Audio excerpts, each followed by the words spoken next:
Good evening, everyone. Welcome to our November 12th, 2025 meeting. It is 5:02. Let us begin. Roll call, please. Trustee Hodges is absent. Trustee Flores is absent. Trustee Young. Present. Vice President Amboy. Present. President Fox. Present. Trustee Valdez Jacobo is absent. Trustee Arbab. Present. And Trustee De Leon. Present. Thank you. We have a quorum. Thank you. Pledge of Allegiance, please.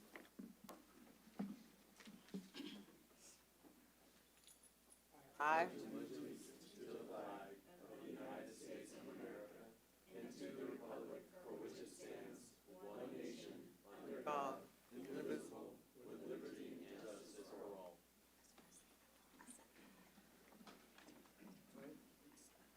Do I hear a motion for adoption of our agenda?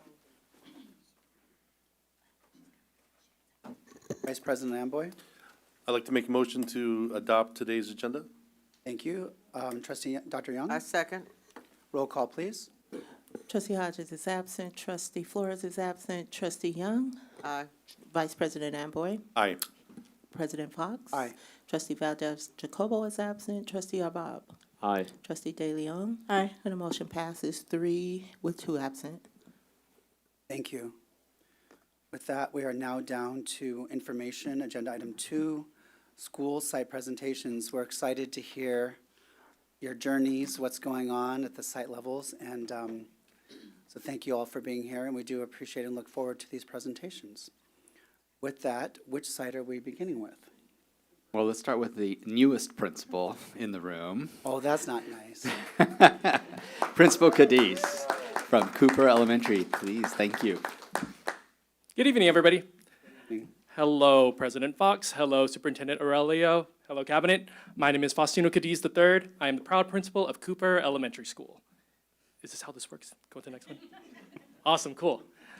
So, Cooper Elementary School is a Title I community school, which means we have strong connections between students, families, educators, and community partners in Vallejo. We are approximately 360 students and continuously growing. We have 17 teaching positions ranging from TK all the way to 5th, with a TKK SDC class, as well as a 3-5 SDC class and resource. We follow the district's multi-tiered systems of supports, the positive behavioral interventions and supports PBIS, and the PACS Good Behavior game at our site. My success at our site is not only to our students and our teachers, but to these community supports that we have, such as our teacher leader, our community schools coordinator, our mental health support provider, our child welfare attendance liaison, bilingual tutors, psychologists, library and media tech, as well as other supports at our site that continuously go above and beyond for our students at Cooper. A couple data points from Cooper. Cooper is 87.1% socioeconomically disadvantaged. We have 31% multi-language learners, which is about 1/3 of our population. Our chronic absenteeism is 30.2%. Our suspension rate is 1.303%, and our average daily attendance is 92.1%.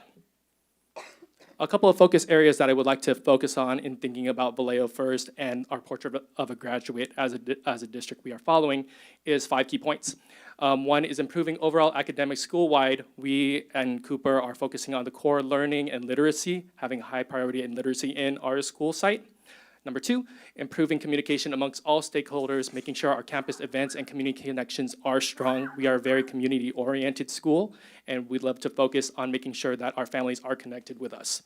Number 3, improving access and supports for our multi-language learner students. One of the things we are constantly working on and focusing is our students that need additional support, and that includes quality professional learning for our teachers in supporting our students, as well as continuing our growth with our families in that connection. Number 4 is improving safety and school site student engagement at our site that is constantly changing with our school culture. As a new principal coming into a different culture and expanding on what is over there is something that I take to heart and something I will be talking about in a couple of slides later on. And finally, number 5, improving overall student attendance. We know that attendance is a big part of our district, so one of the initiatives we are doing is continuously having a weekly care team to support our students as well as the attendance at our site. One of the wins that I really want to talk about today is our community connection. It is not without the community that Cooper is where it's at today. With that, I want to highlight really big our expanded learning program that has been flourishing constantly. About also 1/3 of our population, 120 kids right now and growing on a wait list, is in our expanding learning program.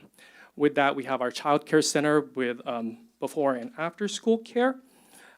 We also do have a parent-teacher or association at our site that is growing and refixing and rebranding itself right now. One thing that I'm very proud of is a couple weeks ago, we had our first English Learner Advisor Council, or ELAC meeting, where we had a group of at least 20 families joining. And for me, coming from different sites, that's something where I'm really excited and proud to have that group of families that are willing to support our multi-language learner students to come be involved. As well as we met quorum for our school site council after our election nominations this past voting day, the other day. Something also I want to connect is our Monday morning parent meetings that have been created from our community schools coordinator in making sure that parents in the mornings on Monday have access to somebody on our site that is able to talk to them about our communication aspects and making sure that we have the connection. And I have some of the parents from our PTA also involved in our Monday morning meetings, as well as initiative that I would like to focus on is making sure we have a monthly campus event on site, which we've been having ever since September and going on forward. Two more wins that I want to talk about is our growth in academics. So from our CASP data that we had last year, we had a 0.5 increase, and that was including through our core reading coaching that we've been having, as well as our focus on small group instruction. We've been focusing as well on daily fluency practice, intentional target instructions, using 6-step phonics, and growing into what we are using as a district in UFly instruction. We've also been focusing on targeting feedback, specifically to teachers in regards to English language arts. Something as well I want to point out is our after-school program has also changed their supports in adding reading activities and the after-school connection.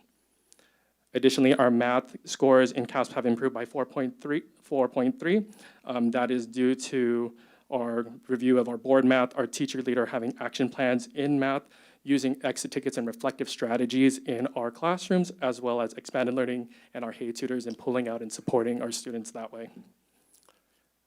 With that being said, there is an area of growth that we'd like to focus on, and that is improving our multi-language learner performance on our LPAC scores.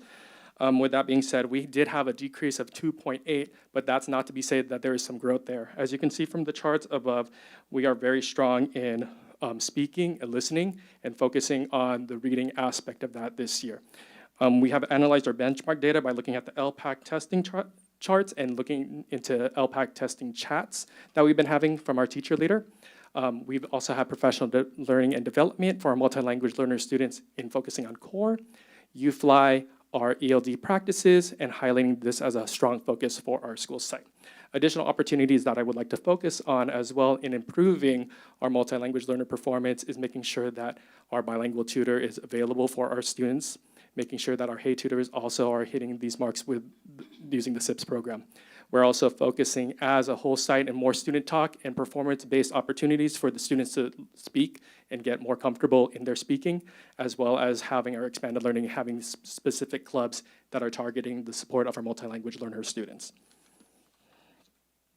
A couple more highlights that we have. Our school climate. Something that I've learned from my time being a principal and a teacher is the strong influence that someone has to have student voice and choice. One of those ways that we do this is I'm starting PBIS assemblies. My goal is that instead of me speaking, it will be the students speaking coming January. With that being said, we have also had a leadership team that has just been started. I'll talk about a little more in a little bit about them. A couple incentives that we have done for attendance as well is what we call a popcorn party, which is giving a little ticket to classes that individually have perfect attendance. And when they have 10 of them, then we have a little popcorn party with that. There's also an individual quarterly perfect attendance that we have started as well for some incentivizing for attendance.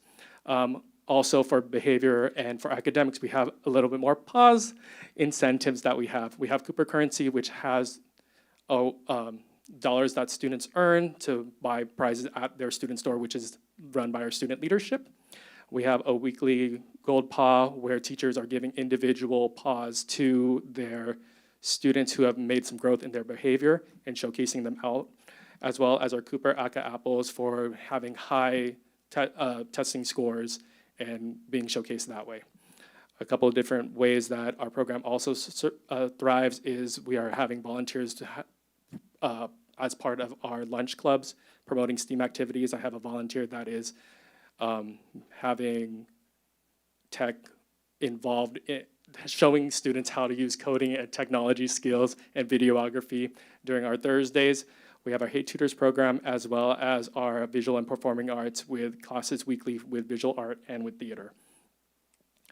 Finally, our final highlight is our PAX Good Behavior game, which is one of our initiatives that we have on our site that is supported by our mental health support provider, and which they provide weekly updates and dialogue in regards to the good behavior game and social emotional learning. With that, we call our students our PAX leaders, and from that, we have our student youth leadership, which are a group of students from 3rd through 5th grade, which right now they're running the student store. They're about to do our announcements. As I said, about to run assemblies and do other things to support our school site as a whole from peer-to-peer association. With PAX, we are also focusing on our vision boards, as you can see, which students are able to hear, see, do, and feel about their feelings. We also focus on the use of our wellness center and our Komochi lessons that we are using as a district from our social emotional backgrounds. Finally, lastly, I would like to invite all of you in the room to our community events that we are having. We are having a community dinner next Wednesday, 11/19, from 3 to 6 p.m. You are more than welcome to join us at our event. We have our fall festival, which is happening during our school time at 9 a.m. to about 12 p.m., as well as our winter showcase, which is on December 12th from 5 to 7 p.m. to see all the different activities and art and wonderfulness that our students are doing on a daily basis. Thank you so much, everybody, for your time. Have a wonderful evening. Leave yet. Don't leave yet. Stay there. I'm here. Okay. Vice President Amboy. If I may call you TC, if Yeah. it's okay. My family has known you for a very long time, and you've interacted with both Jalen and Isabella in other events with Blue Devils, and I can't tell you how much I appreciate that. And watching from afar, watching your career grow, I mean, I've seen you when you were at Sac State, moving yourself up, you know, and again, all the things that you've been doing, and then when I heard that you were moving to Cooper, I couldn't be more excited for you. But definitely thank you for taking on that role. It's people like yourself who we need most, and the kids need to look up to you, and you're the perfect person to do that. So, again, much thanks. Thank you. Dr. Young? Thank you for that presentation. As you know, Cooper's in my district. I came to visit one time, and you were very involved. I said, well, let me get on out of here. But I did come back, and I did. The kids are very engaged at your school. And that's a plus, because if you're not engaged, you're not learning. So for what you have presented to us, I actually know it's happening. So thank you for that. Thank you, Dr. Young. I enjoyed hearing about the incentives for attendance, and because we're all striving for that so much to increase at every site. I also, last meeting, when we went over our dashboard results with Heather Tapasio, the 4.3 math growth, I was excited and gave a shout out for that because I was very happy with that increase. So I was glad to see that again tonight in your presentation. Thank you for all the hard work, and keep going. Thank you, Dr. Brox. I would like to also say that incentive was through talking with my colleagues and peers. I would have not got that idea if it wasn't for them, so I just want to shout them out as well. Thank you. We share, we don't recreate the wheel, we just take the wheel and how does it fit to our site and make it work. Thank you. Thank you. Trustee Arbob. Oh, sorry, trustee Arbub. Good evening. I'd just like to commend you. Good evening. I'd like to commend you and your school because I'll speak to the student leadership part. As someone that is in a position of leadership as a student, I know how important it was for my teachers and staff in middle school to allow me to be in those leadership positions because it told me that I could do those things. And you doing that with your students in allowing them to do morning announcements, run the student stores, that's really commendable. So good job on that. Thank you, trustee. Go Jags. We're good? We're good. Thank you so much. Thank you so much, everyone.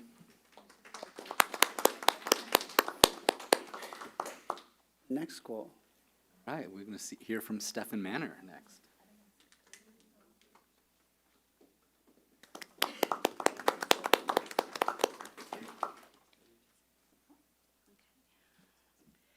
Good evening, Board. It's good to see you again. Thank you for having me here and giving me the opportunity to showcase Stephen Manor a little bit. My name is Brenda Zander, and I have been the principal at Stephen Manor for 3 1/3 years, and everybody calls me OG, and I'm like, really? Because I feel like a baby still.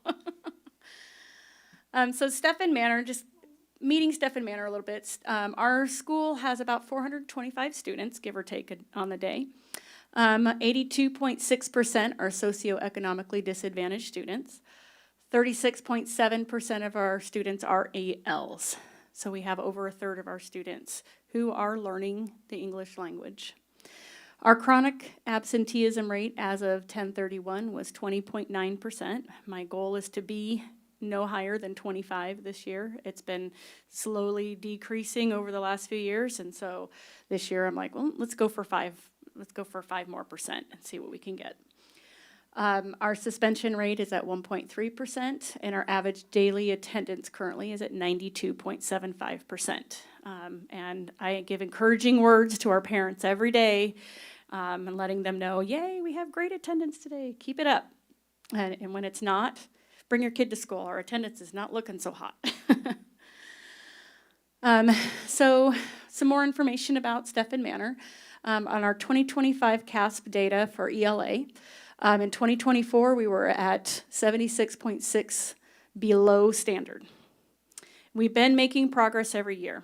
However, this last year, we made 29.4% or 0.4 increase. And that was just amazing. It blew me away. It blew our staff away. It blew our kids away. We let them know. We let them celebrate all of the hard work that they did. So that felt really good. And so looking at some of the other data around our ELA, all students in 2024 that met or exceeded was at 22%, and in 2025 we had 27.45%. So we made a nice increase in that, along with our multi-language learners increased over 8% between 2024 and 2025 in ELA. We've been working really hard with all of our multi-language learners and helping them improve not just their speaking and listening, but those harder components, so your reading and writing. For our math data, all of our students in 2024 that met or exceeded was at 18%, and so we had just a little over 2% growth for our 2025. Our multi-language learners also increased a little over 2% in our math. So we know this is an area we're doing okay in, but we need more work. And so we'll talk a little bit more about that when we get there. Our focus areas. So we've been really heavily focusing on literacy. Early literacy, getting our kids, filling in those gaps before they move on into our 2nd, 3rd, 4th, 5th grade and moving on middle school and high school. So UFly in kindergarten through 2nd grade is new for us this year. This is a new jumping on board, getting all of our teachers going, be brave, take the step. It's new, it's not easy, but we've got this, and look how much growth our students made last year. Imagine with us adding a little bit more for those second and, kindergarten and second grade students. Our first grade piloted it last year, and so we're on year 2 with our first grade students. We also have a core reading coach that supports all of our grade levels, and also supports the UFly and our SIPS program that is being taught by our Hey Tutors.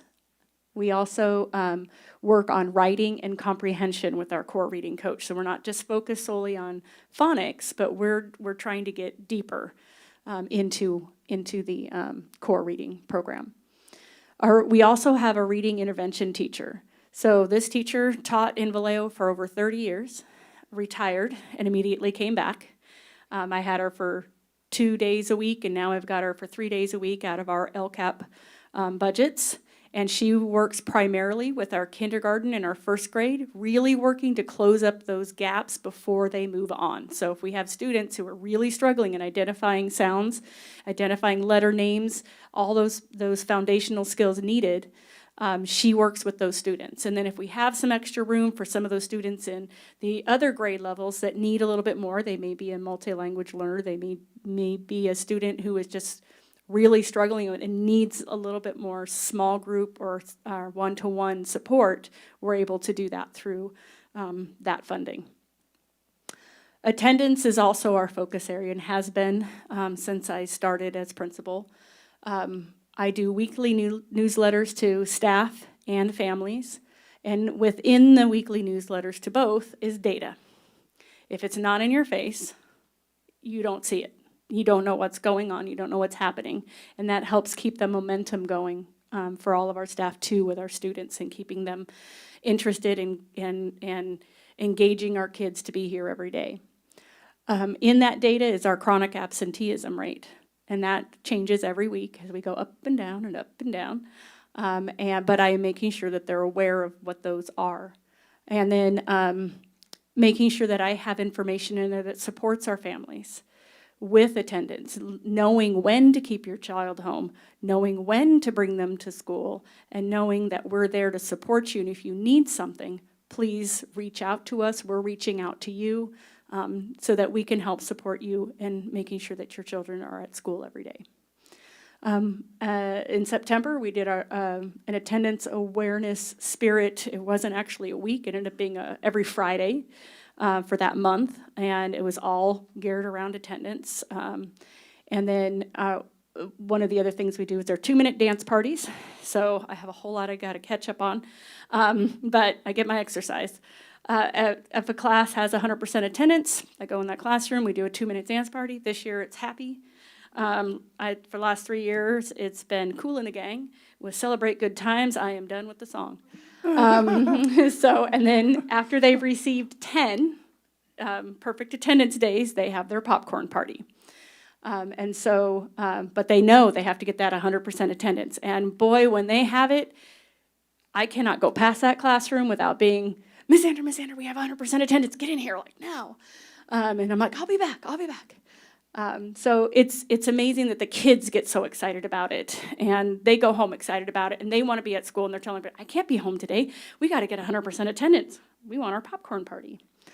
We also utilize our CWA, our ASP, and our attendance clerk to make sure that our phone calls are being made every day home, and then we are doing home visits and just making sure that our families know we're there and we're going to help you. Come to school. So those calls, home visits, and SSTs to help support those. Some of our wins. So this year was the first time we've had a resource night. With our resource, some of our community members that came were More Than a Cut Foundation, and a local community member that is double-edged experience here in Vallejo that came and was able to cut 12 haircuts during the time that they were there. They had sign-ups, and then those students who didn't get done, they either gave a voucher to or made an appointment to so that they could come and finish and get their haircut too. We had Solano County Library, we had VCUSD Child Development there, because it's important to make sure our families know VCUSD has other things within our programs that help support families as well outside of the regular school day. GVRD was there. We had Legal Services of Vallejo also there. iHeart and more, and we're looking at expanding this into even more for our next resource night. And this was all supported by our Full Service Community Schools grant.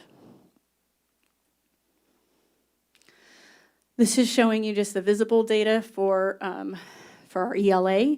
And as you can see, our red bar is shrinking. And so I tell teachers all the time, you can look at the numbers, but look at what's happening over time. You can see that we are going in the right direction. We are making the right moves. We are working together as a team. It's the only way we're going to make this happen. We all have to do it together. Our area of growth is going to be around math. So I feel like this year we just kind of maintained. We'd up a little bit, a point, something like that. But I think our focus was so heavy on the reading last year and really trying to get that going that we kind of set math aside a little bit. And now this year, we've got these things in place. Let's work on that math. And so some of the things that we're going to be doing to improve those is to improve our use across our school of the board math or daily review across all the grade levels, making sure that we're consistently spiraling and going through, making sure our students are getting that information, making sure that our teachers and staff are analyzing that benchmark data as we get it, and the benchmark data not only from NWA, but from our programs that we're using, their new program with Amplify as well, so that we are really pinpointing what our students need. Professional development will continue with Amplify Math. So our last meeting we did a lot of Amplify Math work, focusing on strategic thinking skills with our students and really letting them do the discovery and really think. And that's one of the things I like about the Amplify program. It's curiosity driven. And then making sure that we have targeted CASP style instruction so our students know what to do when they get to those questions, because oftentimes it's not the same way we teach as the way those questions are asked. And it's not teaching to the test, but it's teaching them how you can ask questions in different ways. But it gives them that opportunity to do well. They know the information, they just need to know how to access it and to respond to it. Our program highlight, and I've talked a little bit about this, is the attendance incentives that we have. So not only do we have our Spirit Weeks or Spirit Months and our 100% 2 minutes dance parties and our popcorn parties, but we also have attendance awards that we do 3 times a year during our awards assemblies. So we also have our community members like The Habit and In and Out that have donated gift certificates for our students. And so we're able to give perfect attendance students some of those things, and we're trying to tap into the community. We used to give out bicycles, do like a little kind of a drawing at the very end of all the students with perfect attendance for bicycles. So we're kind of tapping back into the community since COVID to kind of get some of those things back again. We have data in the hallway so that it's always in your face. You can see it coming. Newsletters, parent newsletters, and then one of the things I started implementing is positive calls home. So it's not always why is your child not in school today, but wow, we've really noticed your child has been coming, great work, let us know if there's anything else you need. And just giving them that positive feedback. Some of the other programs we have on our site is our PAX Good Behavior Game, and you heard my colleague Faustino talk a little bit about that. So we have PAX leaders on our site. It is in the language and has been for, I believe this is either our 8th or 9th year of PAX implementation. And so students know what that is. And every morning I go out onto the big yard with my bullhorn and we say the PAX promise. And the kids have it memorized. And then we talk about it's not just words, but it's what we do every day. And then we have, let's have a great day, and then off to class they go. We also have our wellness center, who is run with our mental health support provider, and he works with students for risk assessments, for just check-ins and check-outs with our students, a place for kids to go during recess time, and they just need a little calm down zone. I'm a little partial to our wellness center. I think it's the best. He also teaches Komochis in our TK through first grade as part of that SEL as well.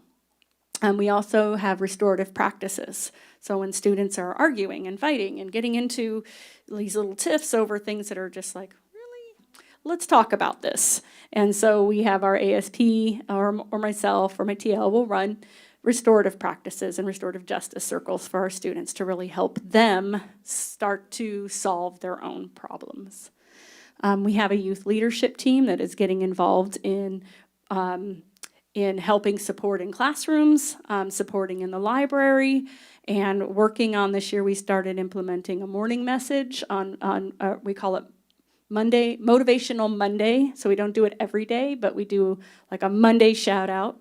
And so we're going to be starting to get them involved in presenting some of those shout outs to students, to classrooms, around behaviors, around just that motivating students for that upcoming week. And then one of the other programs that we started this last year, but really are kind of getting into a little bit more, is our VAPA, or Visual and Performing Arts program. And this year we have a theater arts. It's the first time for us. We're very visual art oriented at our site. So theater arts is something new, and it's been just amazing seeing some of the kids in there. I'm like, oh, I always knew you were dramatic. And so it's been really kind of cool to see. And then we also have some dance, folklorico happening at our site as well. So that is the PAC's promise that our students say every day. And it really sets the tone for the school. It sets the culture for the school, and that we're there to support each other and guide each other and make good decisions every day. So thank you for letting me present some information about Stephan Manor.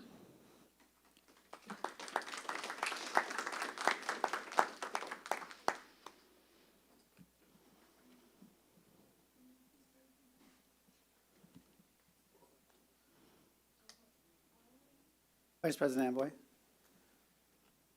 Thank you for your presentation. I always enjoy all your updates, actually all on Facebook. I see it all the time. I'm always liking it, loving it. And it just warms my heart to see all the activities going on. I also love the fact that everything's improving with the reading and math. I know there's areas that you have recognized that needs more improvement, and we all know it's a very difficult position to get everyone all on the same board, but however we can support you, please don't hesitate to lean on us. Thank you, appreciate it. Dr. Young? Thank you also for your presentation. I got to turn on my mic. I know one thing that I've observed when I come to visit you is that your kids are so mannerable. Yeah, I agree. That's part of that PACS and the not just PACS, but just the consistency that our teachers have across grade levels with teaching our kids, bottom to top. This is how we act. This is how we come to school. This is how we treat each other. That kindness, that caring, and It shows. it shows. You've done a good job on that. Thank you, thank you. Trustee De Leon? I'm biased because I have a lot of family at Stephan Manor. But one thing I will say is my youngest nephew, he's in TK this year at Stephan Manor. And before Stephan Manor, he could not stand going to school. He's his mom's Velcro baby. So he did not want to leave, did not want to go anywhere. And one thing I can say is he comes home every day from school with a smile on his face wanting to go back. That's awesome. And my younger sister, she does cheer at the school. My niece does karate and cooking. And I just wanted to say congratulations on, the way that you're raising kids at this school and the way that kids are coming out of this school with a smile on their face and actually wanting to go to school. And thank you for everything you've done for the family that I do have there and the rest of these kids, and giving them the opportunity to, grow as individuals and be who they are, and, not be afraid to be who they are at this school. That's all. Thank you. And I heard so many different things I wanted to comment on too. The first thing I want to learn personally more about, I don't know much about the U-Fly, but I'll have to figure it out more because I've heard the other early intervention programs. But I'm glad to hear your first grade, I think you said, have done it twice now Yeah, they're on are- their second year of to implementation. see how the data is going or how, if it's working or what, how it's moving your students or not. A lot of motivational with the dancing and, again, popcorn to help with the attendance. Thank you. Do you have a screen in your office that shows when parents and people walk in? Yesterday's daily attendance was 92 point. Is there any visuals when people walk in? Not like that. Okay, because I heard you say around the school. So I have a board that shows like the monthly report that shows each grade level and what their percentage of attendance was. So that's in the hallway for every month of the school year. Yeah. Okay. The daily stuff is listed in the newsletter that goes home to parents weekly. Okay. Does anyone have a screen in their office when people walk in? Hands up if you do, with the attendance, so that the data's just right there when someone's in your office? Okay, just curious. The other item, board math. Oh my goodness, it's been years since oh my goodness. I was at a blue ribbon school that did board math. Oh, we were the newspaper, all kinds, this was many years ago. Yeah.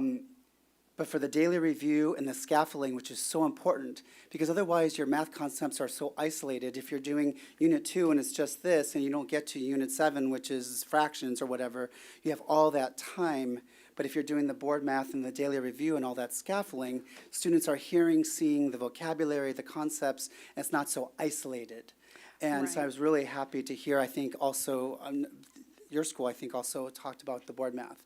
It's interesting how things just either keep coming around or keep coming back, the stuff that's working for Right. students. And so teachers right now are just figuring out, because Amplify is in a little different order, like what do we have to put in earlier in the year in our board math to make sure that our students are exposed to, and at least have the vocabulary and some knowledge before assessments occur, because we all know assessments happen before we finish teaching. And that all those key standards that Yeah. are necessary for that grade level and for the next are being hit. Yeah. Thank you. Then the other thing, thank you for your CASP data that you showed, especially for the, I think it was the ELA, was ELA. the bigger bump there. Your PACS promise, I love that you say that every day. It's part of the culture. I'm old, and I do something called the Pledge of Respect every day. I don't know if anyone knows what that is anymore, but my students repeat it every day. And again, like you said, the words are brought to life. It's not just words. It's if there's something happens through the day, oh, but when we said the Pledge of Respect, we said we're proud to be ours, or we're kind, or we're, so it would come back to it and like, oh, but we promised this. So it's something, I like how it's something you can come back to as a whole school. Yeah, So thank you very much for your presentation. you're welcome. Thank you.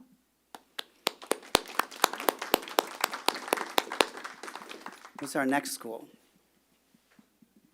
Principal Frank from Pennycook Elementary. Hi. Good evening, President Fox, Superintendent Aurelio, and the rest of the members of the board. My name is Jessica Frank, and I'm the principal at Pennycook. I'll highlight tonight for you our students' programs and areas of growth, as well as our Leader in Me framework, which is helping students take ownership of their learning and leadership. You'll see how our students are leading every day in the classroom, on campus, and in the community. So to start, here are some facts about Pennycook. This year, Pennycook serves 396 students in TK through 5th grade, and that is an increase from 378 students last year.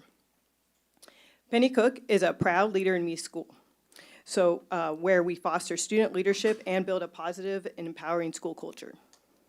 We're also a community school, which means we work closely with families and community partners to provide comprehensive support that meet the needs of the whole child.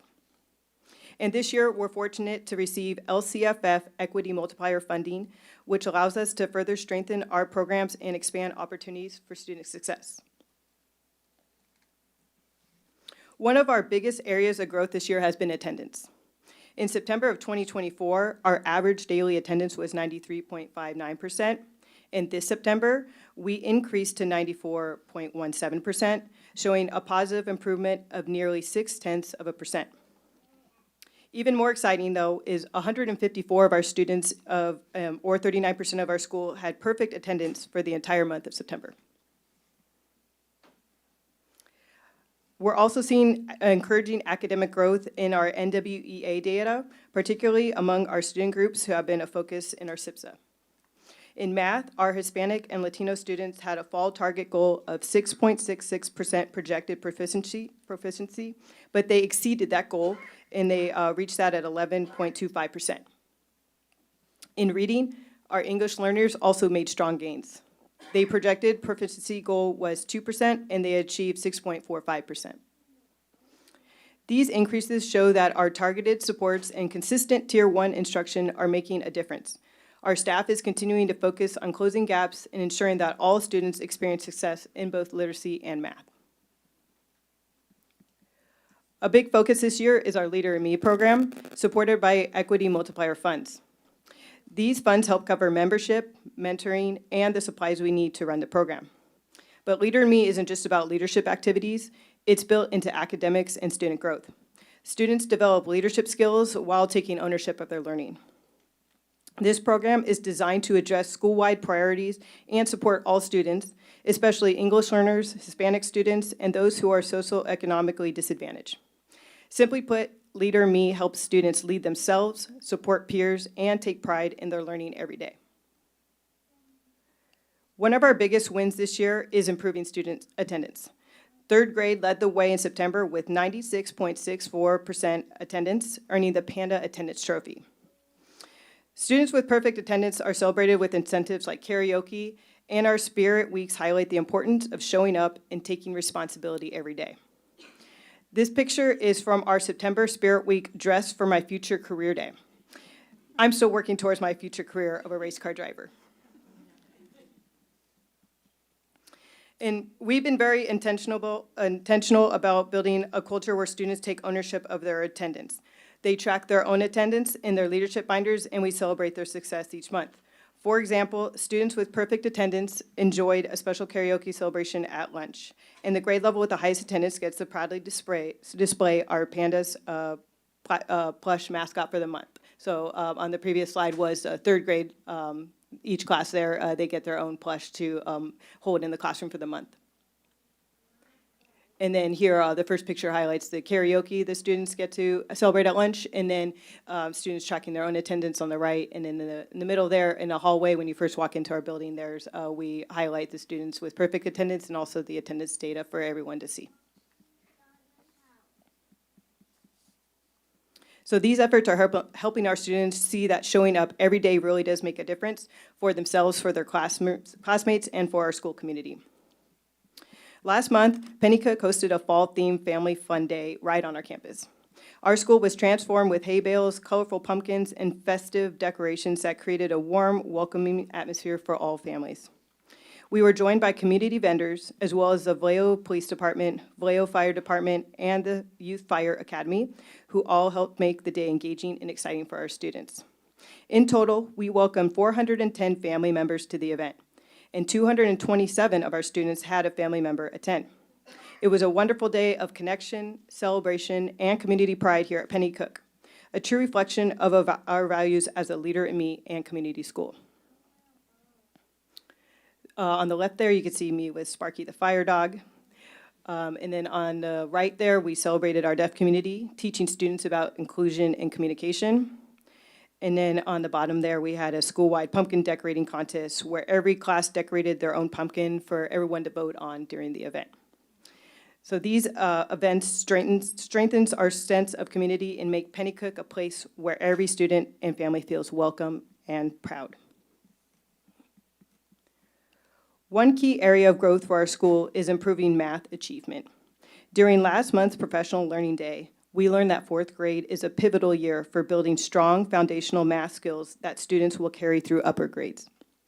Our teacher leader has been working closely with the fourth grade team to analyze students' performance and plan targeted strategies to boost math outcomes. This collaboration has focused on identifying gaps in understanding, aligning instruction with standards, and ensuring that every student receives the support they need to succeed. As part of this effort, we have implemented Fresh Start math groups, which are carefully leveled to differentiate instruction and address students' individual needs. These groups allow teachers to provide targeted support, reinforce concepts where students need extra practice, and accelerate learning for those ready to move ahead. By combining collaborative planning, data-driven strategies, and differentiated instruction, we are intentionally creating pathways for all students to strengthen their math skills and build confidence to succeed in future grades. At Pennycook, our Leader in Me committees, which we reinstated this year, are a key way we empower students and staff to lead together. The Culture Committee works to create a leadership-centered environment and ensures that students have authentic participation in school decision activities. The Leadership Committee focuses on adults modeling leadership while giving students meaningful opportunities to practice leadership skills throughout the school day. And finally, the Academic Committee helps both staff and students understand learning goals and encourages students to take ownership of their learning through leadership binders, which they track goals, progress, and personal growth. Together, these committees embed leadership in every part of Pennycook's culture, instruction, and community. In the first photo here, you'll see one of our students leading our morning announcements, something that's new that we've implemented this year. So each morning, our students share important school news along with Leader in Me reminders and affirmations. And what's special about this is that our current announcer also helps train the next student, modeling leadership and responsibility in a real-world way. It's also a great opportunity for our students to build confidence and practice public speaking. In the second photo, you'll see an upper grade student walking a younger student to class. This is another example of how leadership at Pennycook begins the moment our students arrive on campus. Our older students take pride in helping our younger ones feel welcomed and supported, showing that leadership isn't just about titles, it's about kindness, guidance, and community. And then for Red Ribbon Week, we encourage students to promote a drug-free lifestyle by decorating doors, bulletin boards, and creating posters with prizes for the best designs. In closing, Pennycook is a place where students lead, learn, and grow every day. We've celebrated gains in attendance, academic growth, and school culture, and our Leader in Me program empowers students to take ownership of their learning and leadership. Thank you for supporting our school. Together, we're helping every student develop the skills, confidence, and habits to succeed now and in the future. Thank you.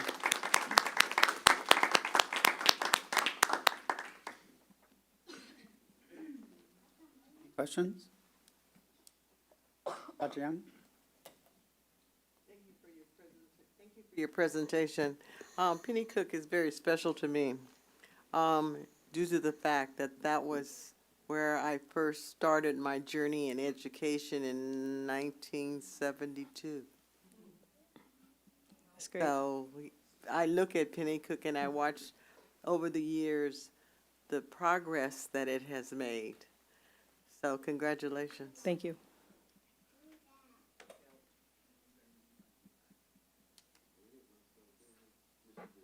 That's okay. I enjoyed hearing about the Leader in Me. I use that also to motivate students and for students. Used to be in the older days, they said, oh, don't do tracking, but it's important to empower students to know where they are. Do you do that also with your ELs that are stuck at level 3? Yeah, we encourage students to always know like where they're at so they know where they're going. So we use data to help our students track in everything we do. The reason specifically I'm asking that just because the ELs that get stuck in level 3, we used to call them intermediates. When they get to middle school and high school, they don't get to take an elective because they're not reclassified. So I think that's also important, not just for Leader in Me, for like the focused math groups and for their comprehension, their reading level, and all the others, but I think also for our ELs to really identify like, this is where I am, this is where I need to be, and if I don't get there, this is what could happen. Especially before LPAC happens every spring. Also with comfort level for LPAC, like just how to make sure they're in charge of it and they know that it's their journey. Right. We actually have data chats with the teachers to understand where their students are to help push them so they are prepared for the LPAC, but also encouraging and motivating talks with the students to show them like, hey, you're almost ready to reclassify. Like, what could we do to help support you? And like to describe to them the importance of the LPAC because sometimes they just might not know like to take it seriously enough. So we like show them exactly what they need to do to help get them there. So we do take that very seriously. Awesome. So glad to hear that. Thank you for your presentation. Thank you.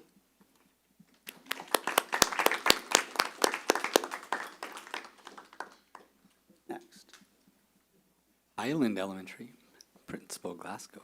Go Dolphins. Woo! Oh, I do have my glasses. Good evening, board members, Superintendent Aurelio, President Fox, Vice President Amboy, Trustee Young. I am excited to share with you tonight where Highland is going. We are on the move for great things. I am Christy Glasgow, and I have the privilege to serve as the principal there. I'm going to share with you an update on where we're at so far this year. Being my first year at Highland, it's easy to look at past data, but I'm more excited to share with you where we're going. What the future is looking very bright for Highland at this point.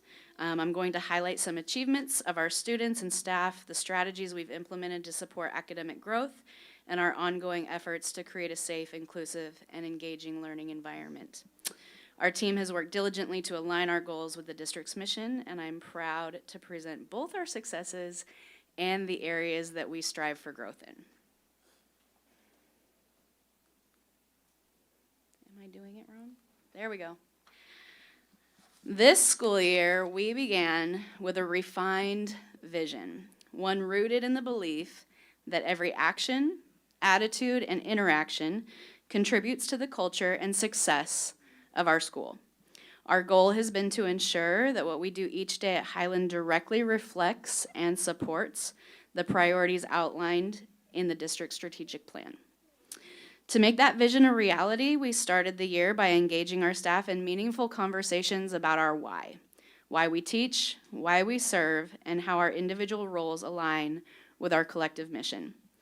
From classroom instruction to hallway interactions, we've emphasized that our daily attitudes and behaviors should mirror the values of excellence, equity, and engagement with the district champions.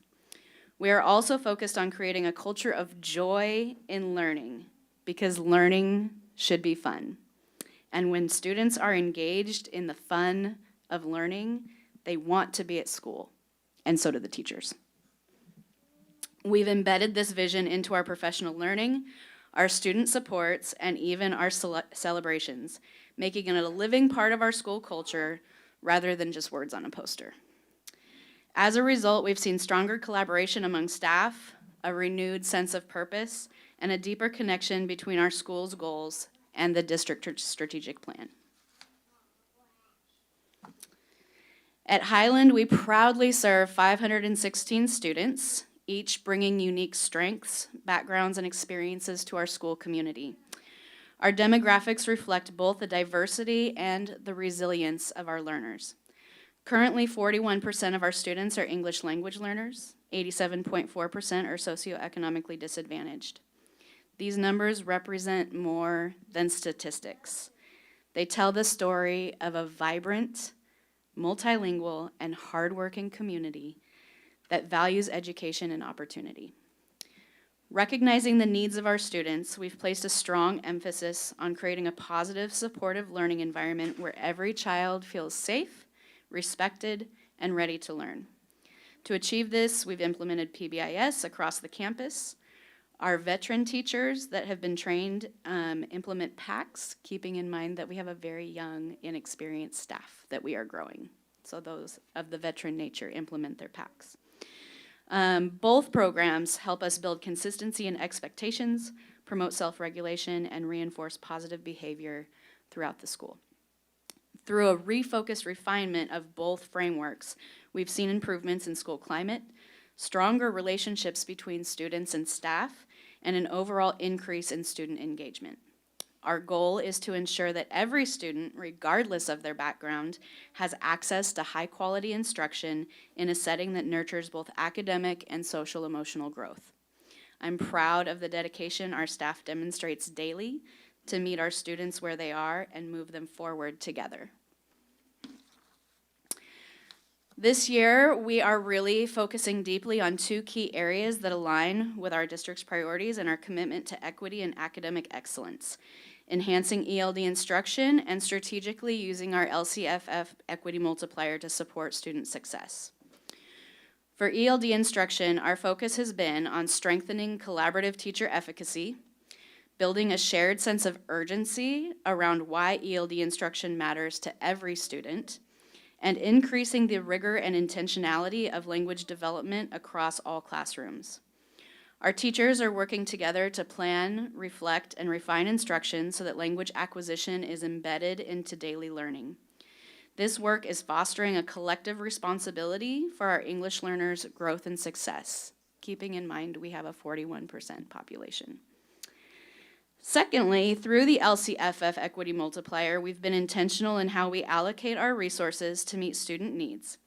We've invested in content interventionists to provide targeted academic support, established Tier 2 counseling services through a full-time social worker to address social emotional needs, and as of last week's board meeting, we will be adding an additional bilingual tutor to our team. Together, these initiatives reflect our belief that equity means giving every student what they need to thrive, academically, socially, and emotionally.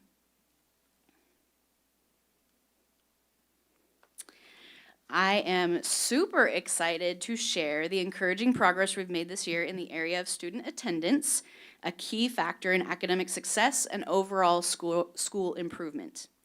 From August 2024 to August 2025, we saw a 0.9% increase in our attendance rate.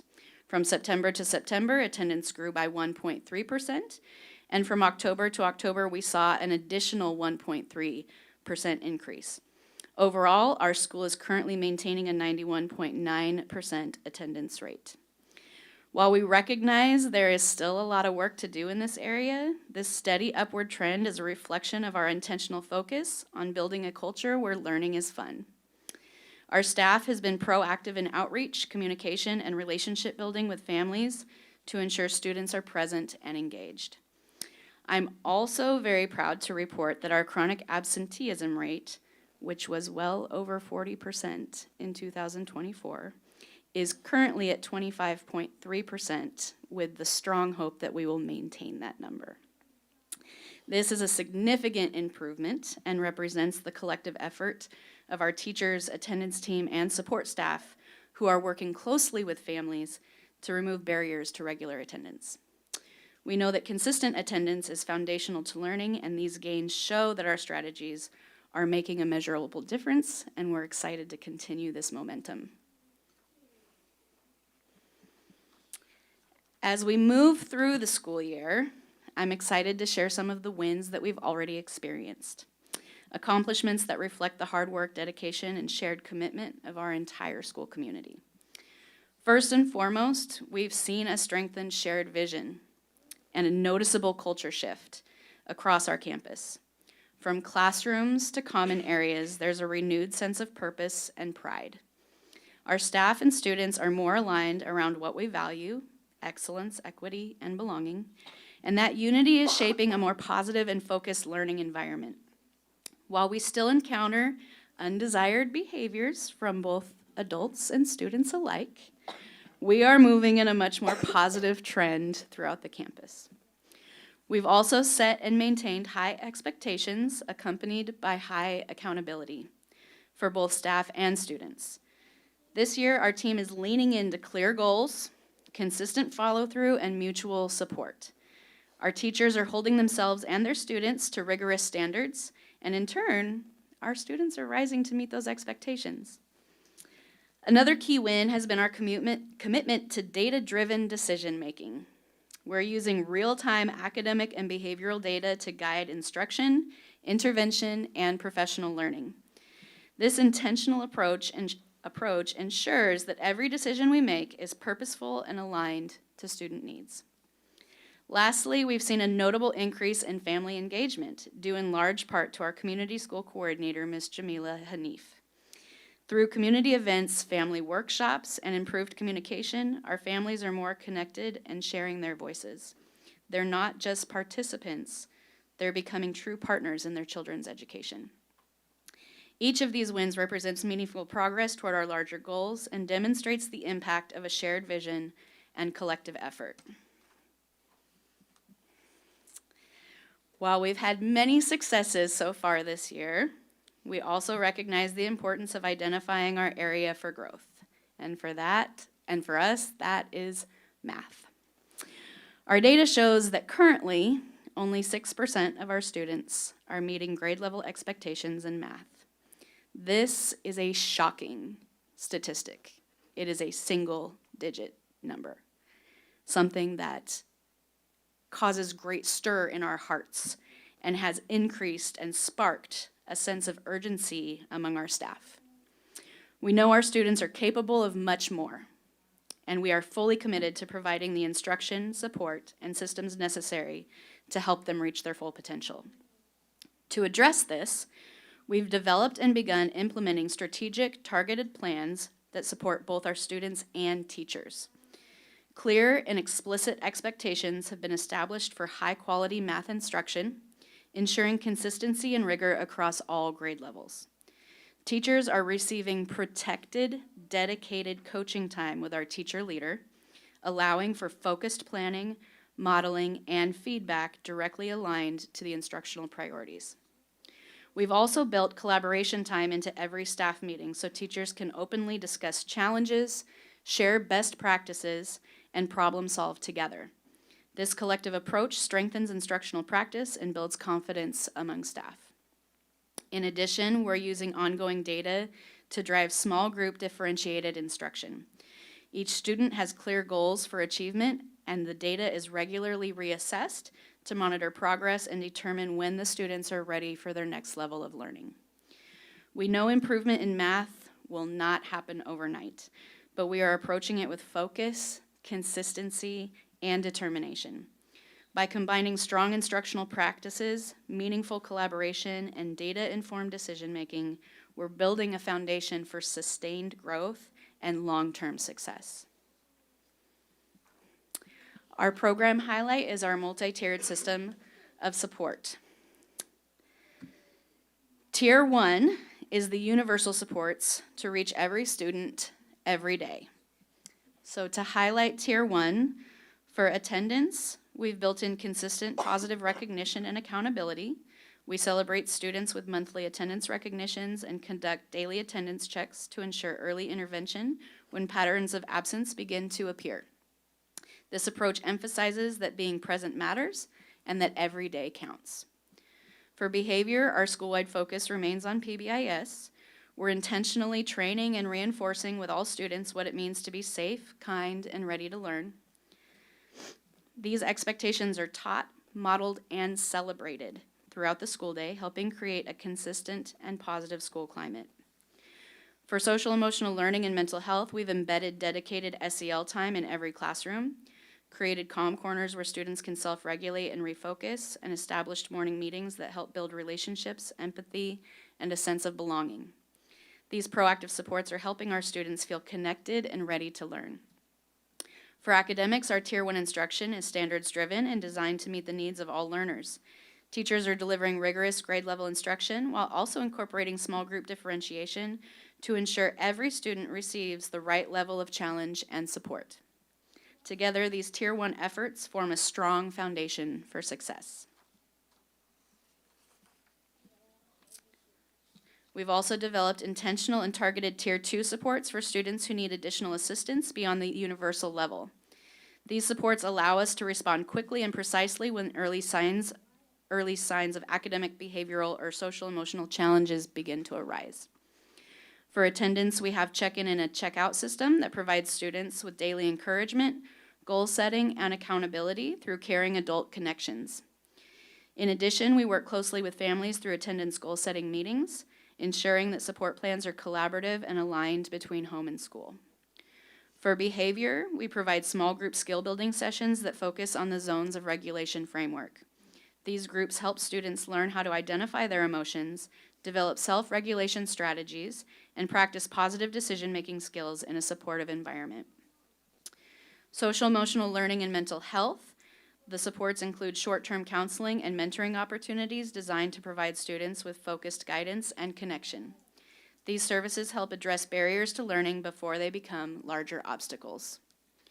For academics, we've implemented targeted intervention blocks and tutoring sessions that provide small group instruction based on data and identified needs.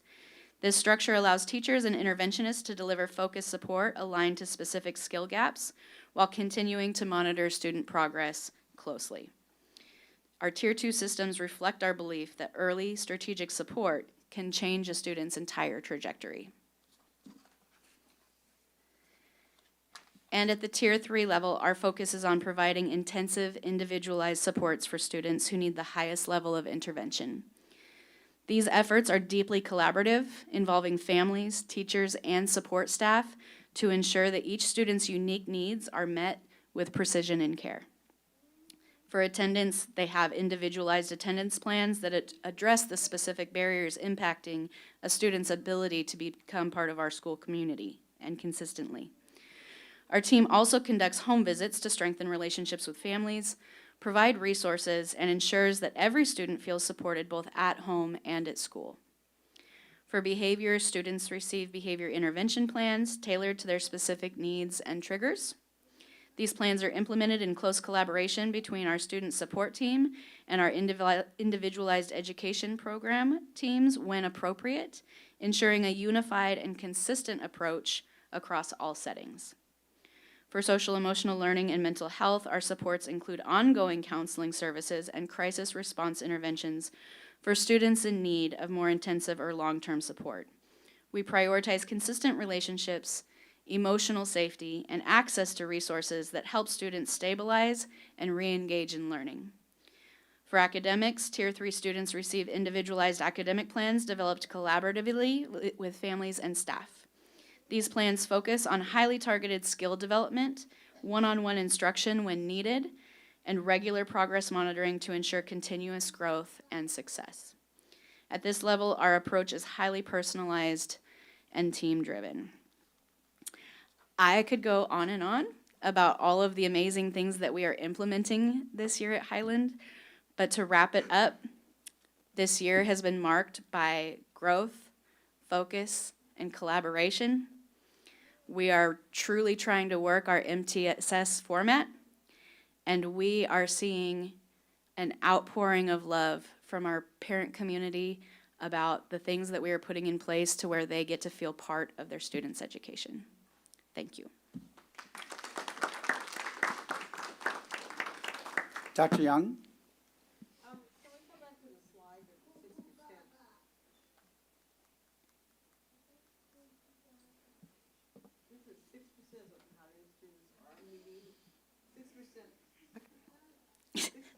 Not on. Students are 6% of the Highland students are meeting grade level expectations. Okay. The rest of them are not. Is that correct? Correct, 94% are not meeting grade level expectations. Okay, so automatically that's telling me that something's wrong with this picture. And automatically it's telling me, what have you put in place besides clear and explicit expectations, dedicated coaching time, dedicated math collaboration? Those are all well, good, and good. But the key to this issue right here is, how is the instruction being delivered? Mm-hmm. And how are they being held accountable for the instruction that's being delivered? Mm-hmm. That's how children get engaged in their learning. So that was one of the things we looked at. We were very grateful that the district set a goal for October walkthroughs of looking at math instruction. My teacher and leader and I were able to look at that data and find the trends that we were finding. And one of the things that we noticed the most was a lack of planning on the teacher part. They were trying to go into a math lesson and wing it, for lack of a better word.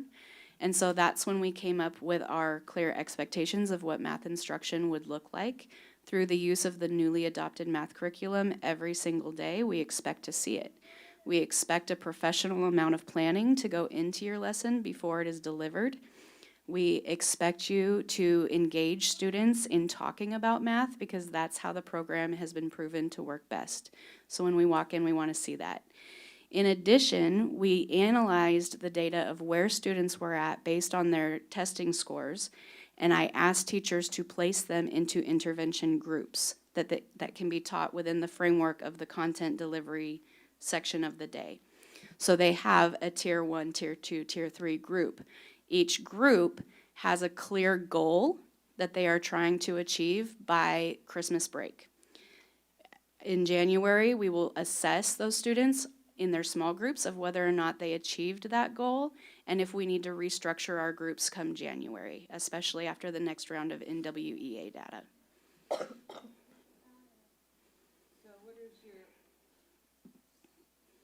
So what does your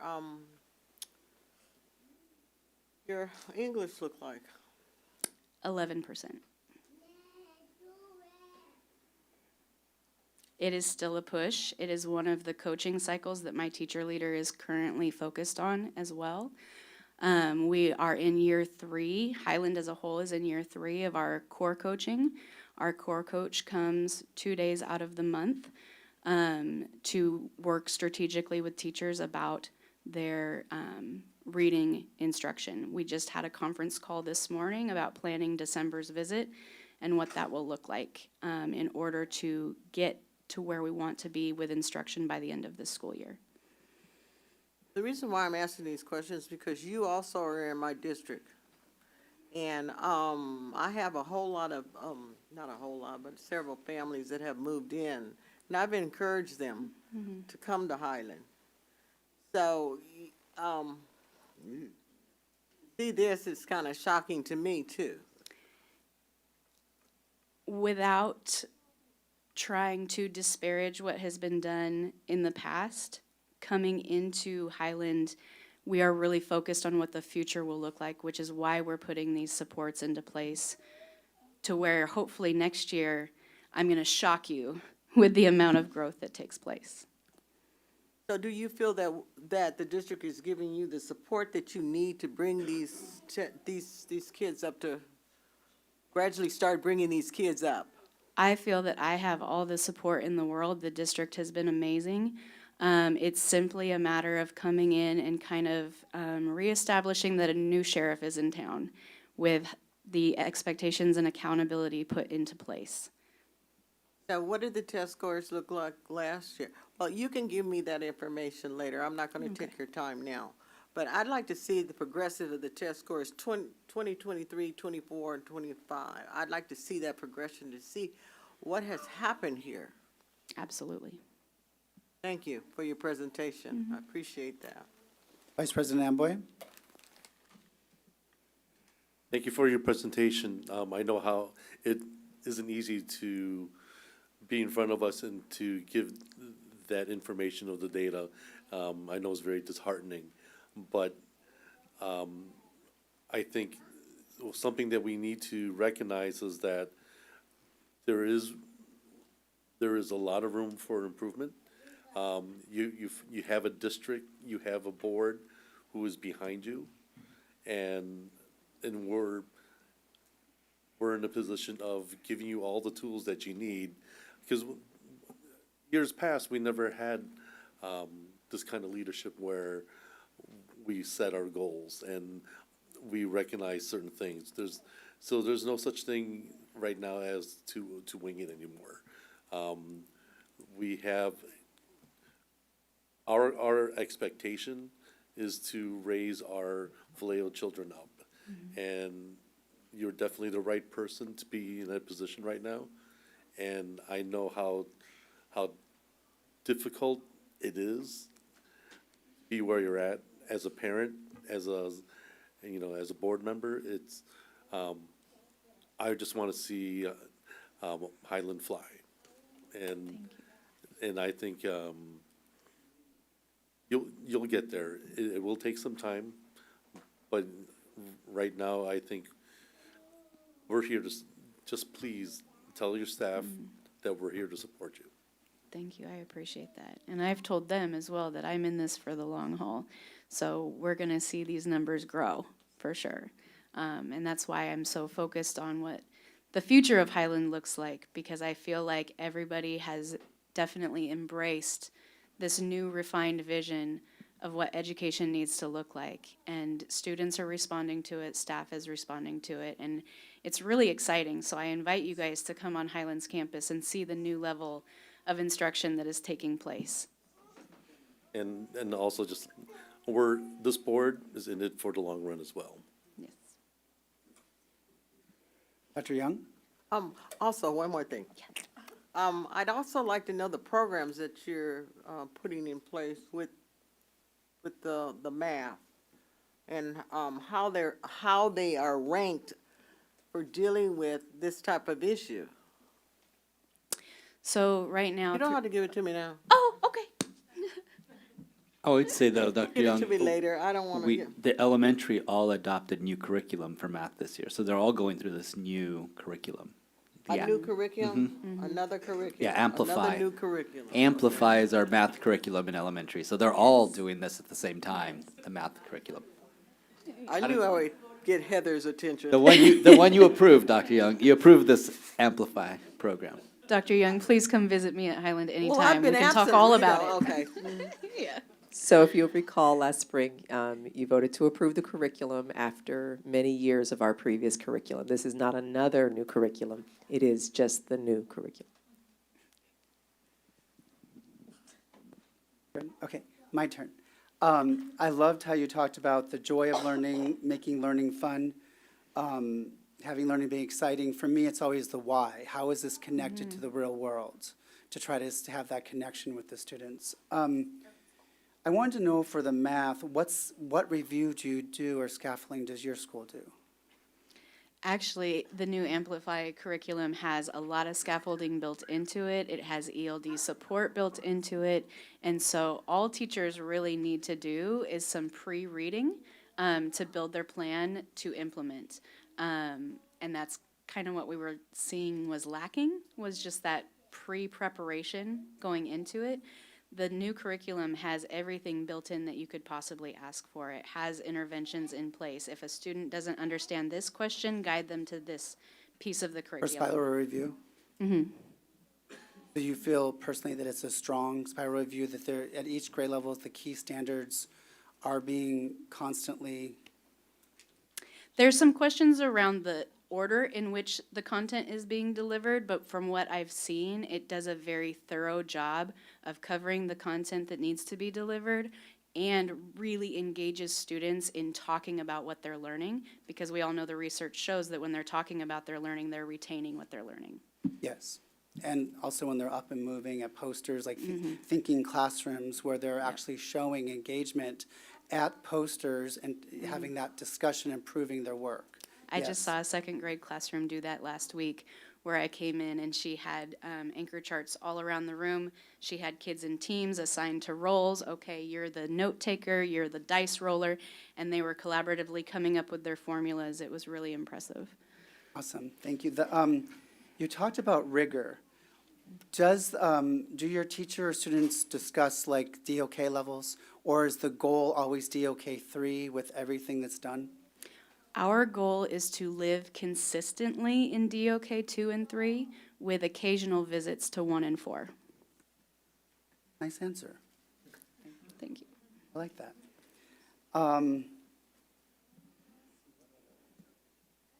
How is the portrait of a graduate being displayed, or is it being utilized at the site level? Great question. So being new to the site and having a rather large bone to chew on this year with everything that needs done and improved, Portrait of a Graduate is one thing I have yet to tackle, but it's coming in my spring agenda to really get the teachers on board with. We've been focusing on a lot of change and improvement so far in our 2.5 months of being in school, and I'm trying to go at a pace that doesn't just overwhelm and bog down everybody. Thank you very much for your presentation. Thank you.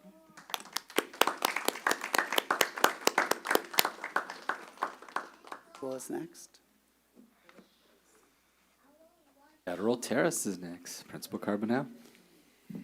Good evening, board members, President Fox, Superintendent Aurelio. Marisa Carbonell. I'm not going to tell you how long I've been principal at Federal Terrace because it breaks my heart and you see the gray. That's all I'm going to say. So before I get started, I want to just bring you back to my Associate Superintendent's presentation from last week, right? So she said, there are no silver bullet solutions. What this study found that Ms. Topacio presented last week was that there isn't a silver bullet, right, solution to our problems. There isn't a perfect curriculum or a single rock star leader that leads students out of, leads school, right? What happens is that with schools that are improving what they're doing well, even though there isn't a silver bullet and there aren't really rock star leaders, what schools who are improving are doing well is they create a culture of belonging. They deliver a consistent grade level instruction. They build a coherent instructional program. And I'm here to tell you that that is what we are doing as a team, as a group of elementary educators. So I want to thank the principals who presented before me. I think they're doing an amazing job of creating that coherent instructional program that our leaders, Ms. Topacio and Julie and Amy, are building for us. I've been in this district for a really long time. We have never been where we are now. Never, never. The coherence, the language that Ms. Topacio speaks at our meetings is the same language Julie speaks. It's the same language we all speak as principals. So I just wanted to bring that to you and just to remind you. So now our district, Ms. Topacio also presented last week district-wide initiatives. We're all doing them. Federal Terrace is doing everything on the list that Ms. Topacio presented. We're doing it. We have initiatives to drive improvement. Everything that she presented, we have at Federal Terrace, but we also have it at every other elementary school because we are developing district-wide coherence. And not only just at the elementary level, but middle school, high school, and adult school, as you'll see later.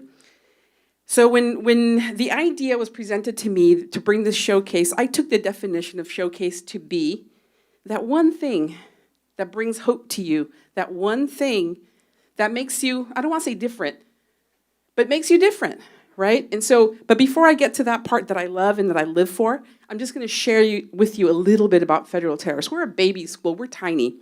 Yes, we were 380 students at one point. I was there when we were 380. We're really small now, and I can't see that.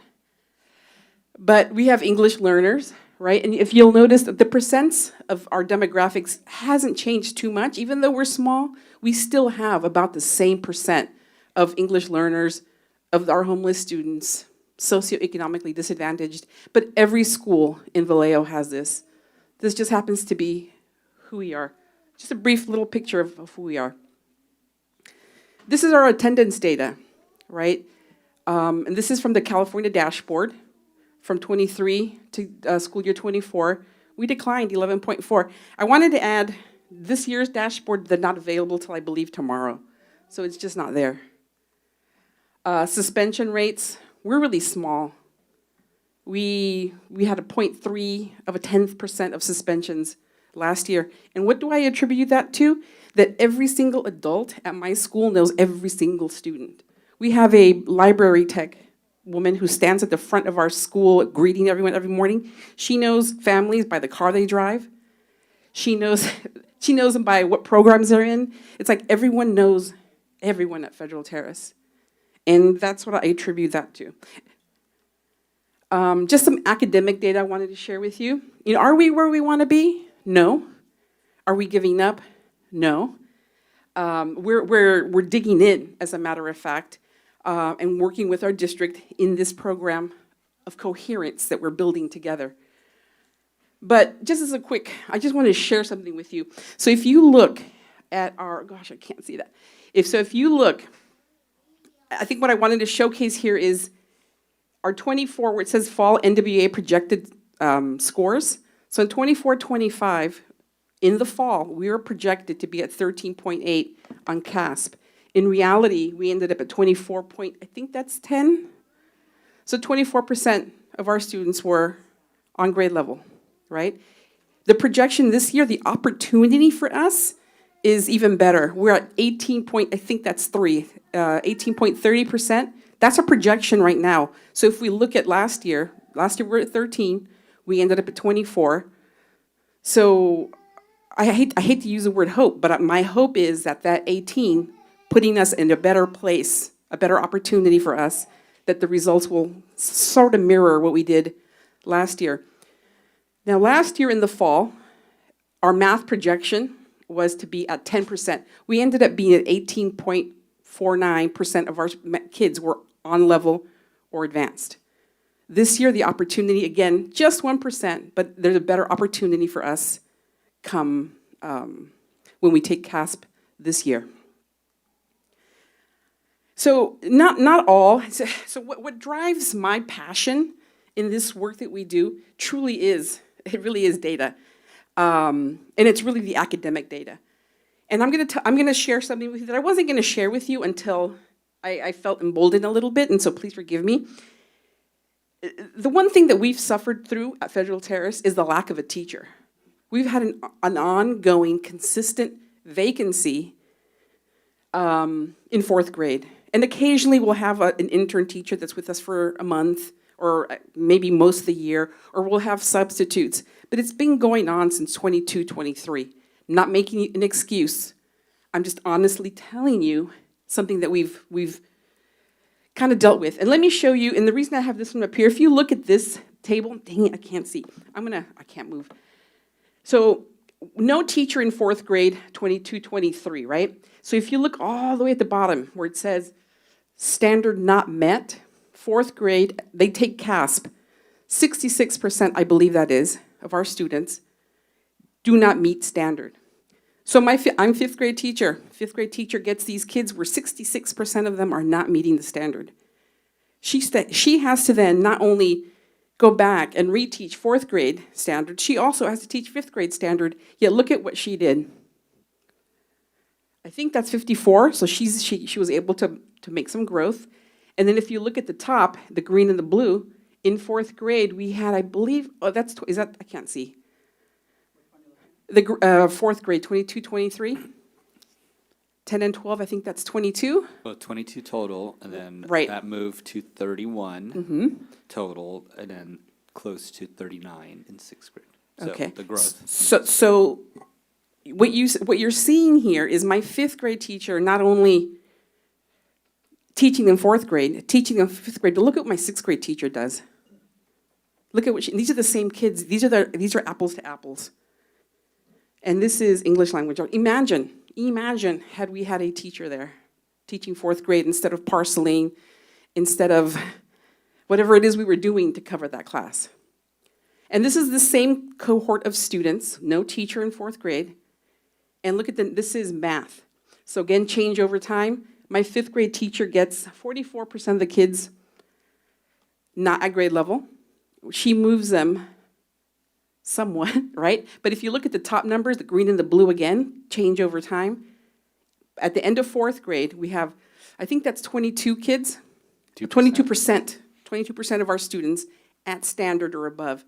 Look at what my fifth grade teacher did. She moved them to 20, is that 20, 21? Pretty close, pretty flat there on. Right, pretty flat, but think about it. Think of the interconnectedness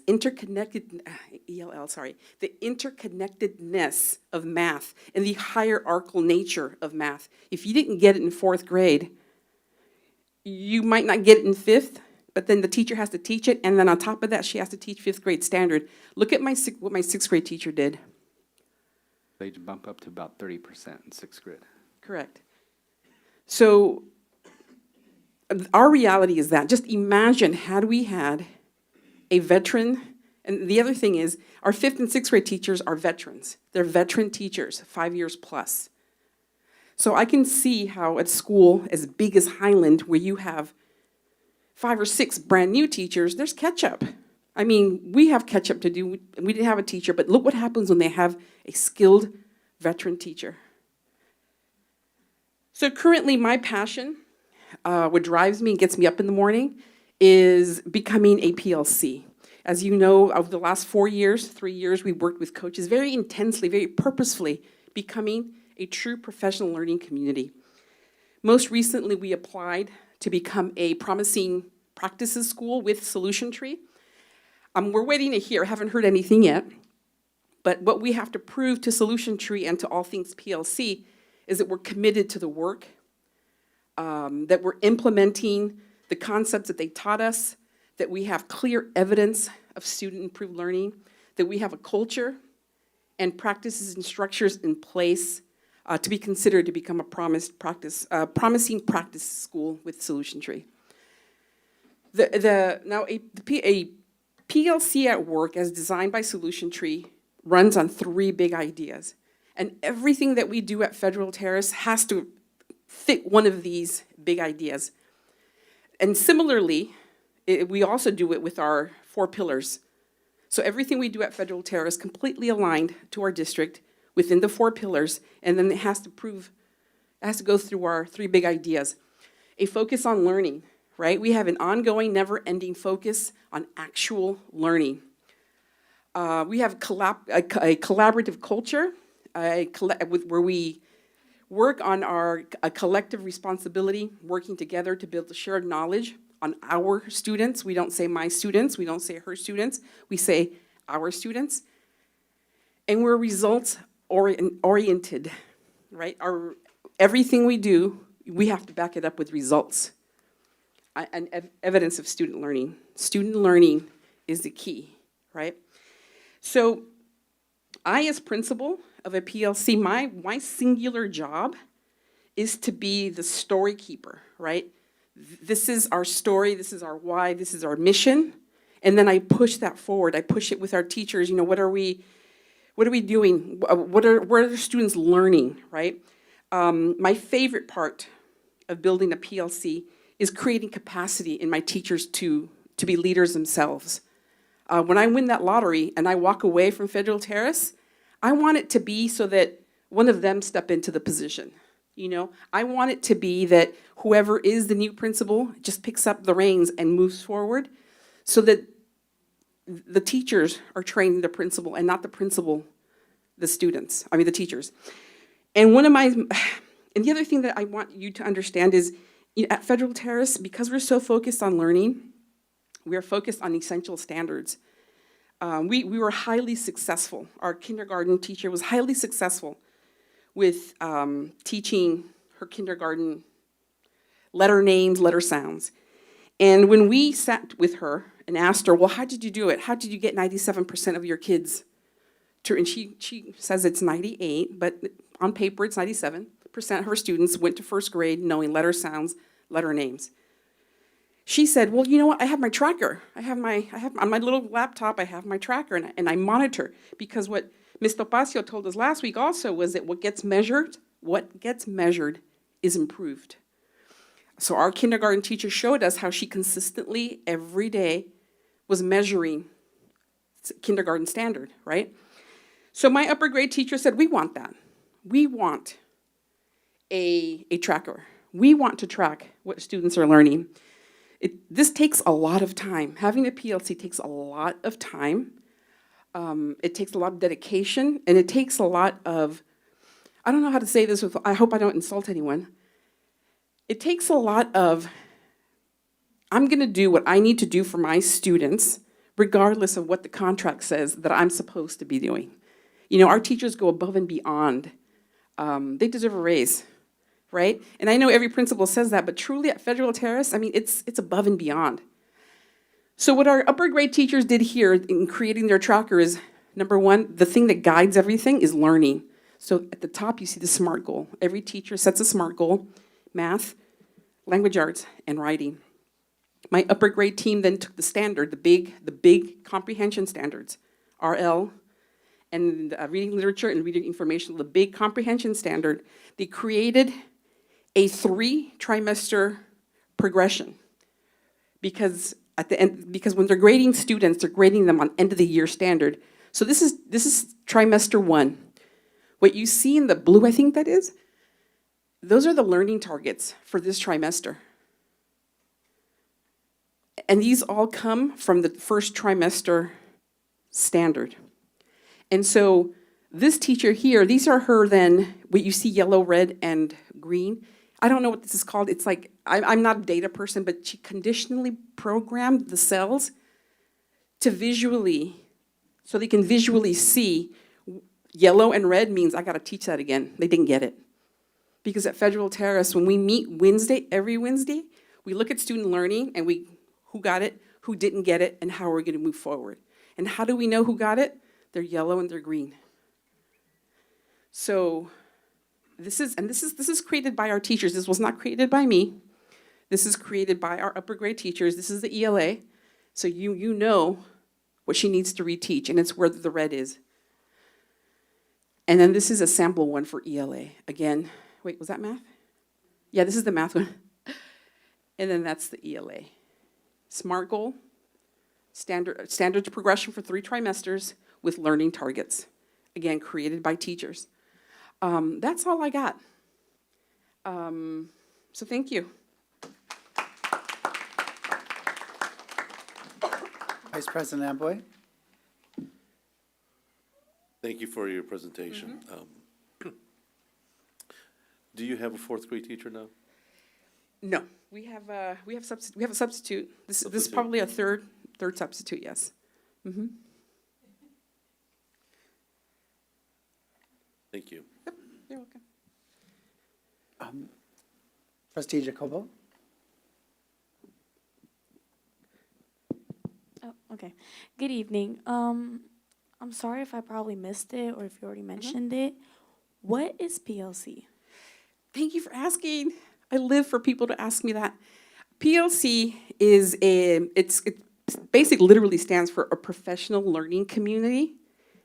And really it just means it's a group of educators who meet regularly, ongoing, never ending. And we look at something that's called the cycle of inquiry. So we're constantly looking, and what we're looking at is student learning.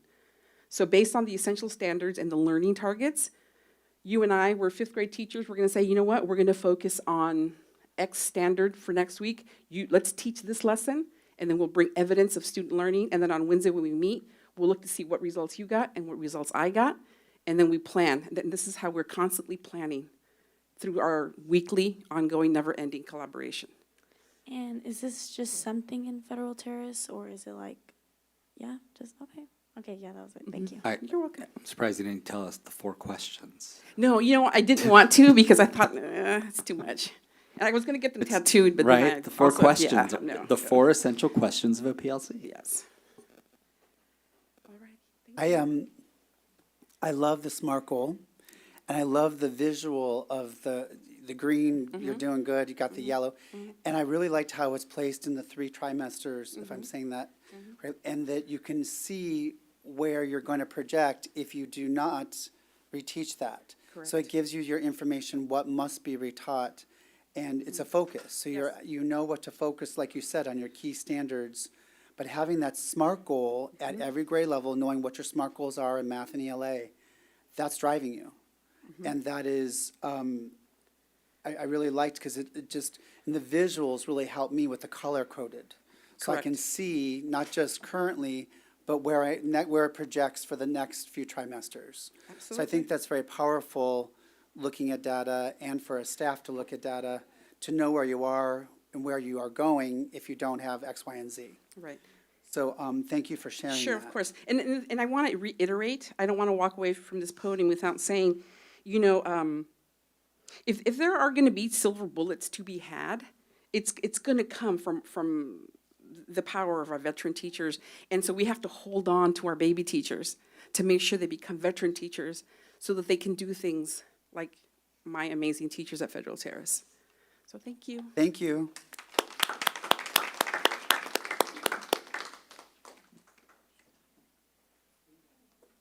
Next. Next, we have Dan Minnie Elementary, Principal Wheeler. Good evening, President Fox, Superintendent Aurelio, and members of the board. I am Ivana Wheeler. I am the proud principal of Dan Minnie. This is my 6th year there at Dan Minnie, and I can truly say that our students, our families, our staff have really been working hard this year. And so I'm here to share some of the things that we have been doing. All right. I'm going to have to be doing the switch, sorry. So currently we have 477 students that attend Dan Minnie, and that ranges from preschool to 5th grade. We have a continuum of our extensive support needs classrooms, and that includes our preschool classes as well. We really teach empathy and inclusion at Dan Minnie. We have our students who mainstream, and we do reverse mainstreaming as well. We are a PAC school, which focuses on teaching self-regulation and building academic stamina. We really focus on those different strategies within the Portrait of a Graduate, making sure that our students have those essential skills that we want all of our VCUSD graduates to have when they leave Vallejo. We focus on building leadership skills in our PAC's leaders. We have a youth leadership team. Our average daily attendance is around 93.54%. 12 out of our 23 classrooms have 95% or above daily average attendance. Our CASP data, we had a goal to at least move 5 points. We did not meet that goal. We did make some progress though, and so we want to acknowledge those steps, but we are hoping to see further growth next year. So our distance points from standard and ELA, we went up by about 3 points. Our distance from standard and math, we went up also about 3 points. Our percentage of students who meet or exceed standards in ELA, we actually went down this year. We weren't anticipating that, and so we have identified our areas where we have seen that, the decrease, and so we're working on that. We also, with our meet and exceed standards in math, we saw a decrease there as well. We had 2 grade levels that had pretty high scores, and we had 1 grade level that didn't show as much growth, and so that brought our average down across the board. We're excited to see that with meet or exceed standards in science, we went from 8% to over 21%, which is huge because I know that that test is fairly challenging, and I do attribute that to our teachers actually really committing to teaching our science program, TWIG, and making sure that our kids are exposed to those standards daily. We have been focusing also on early literacy. And so this is our 3rd year of implementing UFly. We have UFly in kindergarten through 2nd grade. We're also really focusing on targeted intervention. We implemented a master schedule this year, and so we wanted to make sure that whenever students were receiving intervention, we were strategic about when they were pulled out of class. We wanted to make sure they weren't missing their core instruction. So we have our teachers providing that first round of intervention. We have our bilingual tutor.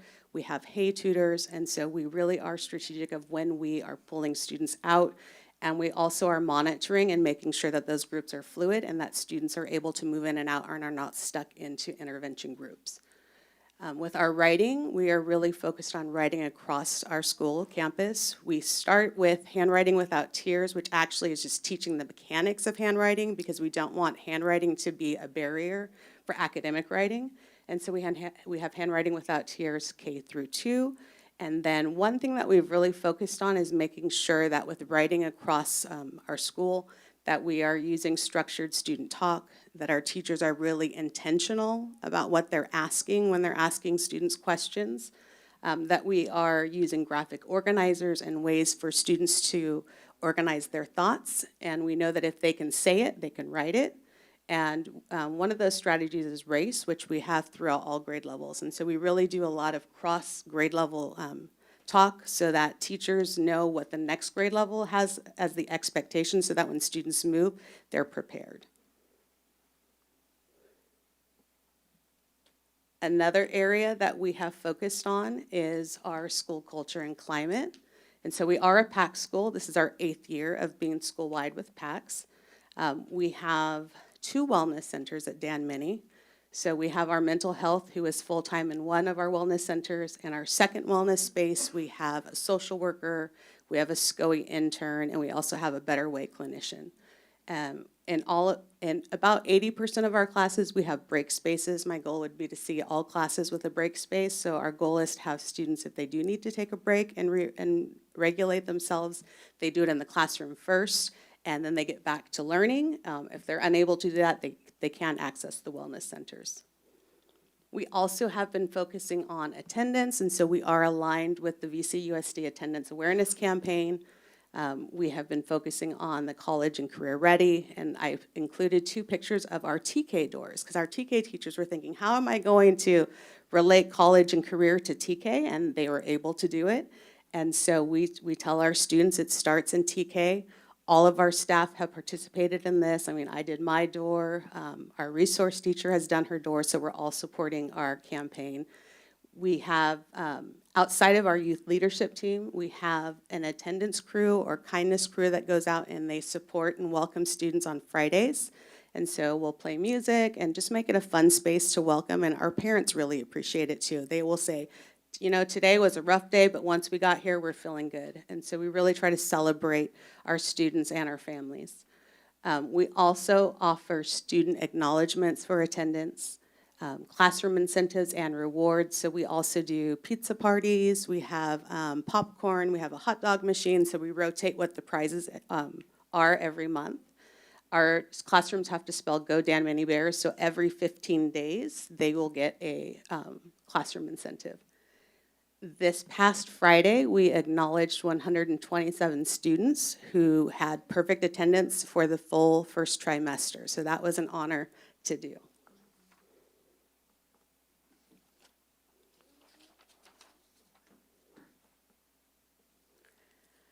Something that I would like to celebrate, every year at Dan Mini, we start the year by selecting a theme. And so last year, our theme was Dream Team.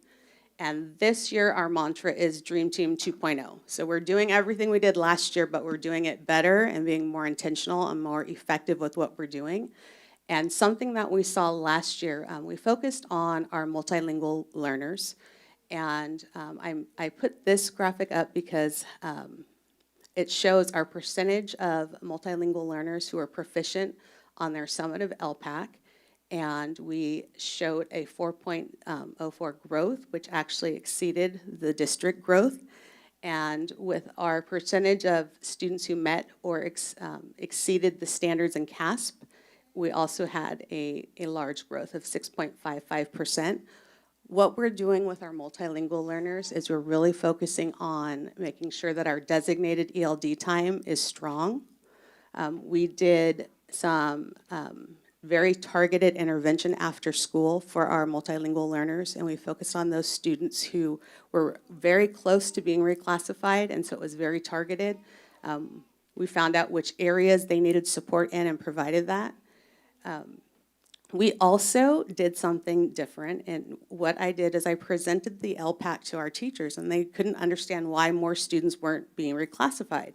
They said, oh, we know they can pass this. And so I asked them if they would try giving the LPAC themselves. And so I had 2 grade levels in which the teachers gave the LPAC to their students, and we saw growth there. So I think when students are able to take a test with someone that they know, someone that they have a good relationship with, they perform better. And so this year we want to do the same thing, but we'd like to see more grade levels participate in that.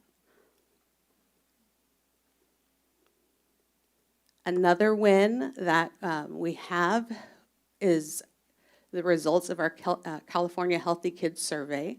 And so a percentage of our 5th grade respondents who reported yes on these key indicators of having a caring adult at school, that the school holds high expectations, or there's perceived safety at school, we moved from 77% to 90%. So I thought that was a big celebration. Also with our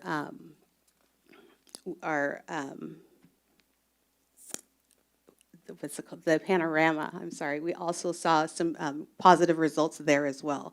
And that is reflected through 3rd and 5th grade students. And so I think this just shows the hard work that we've been putting in with PACS and making sure that we're building consistent expectations across the school and supporting with our mental health support providers and our academic support providers and all the supports they provide our students.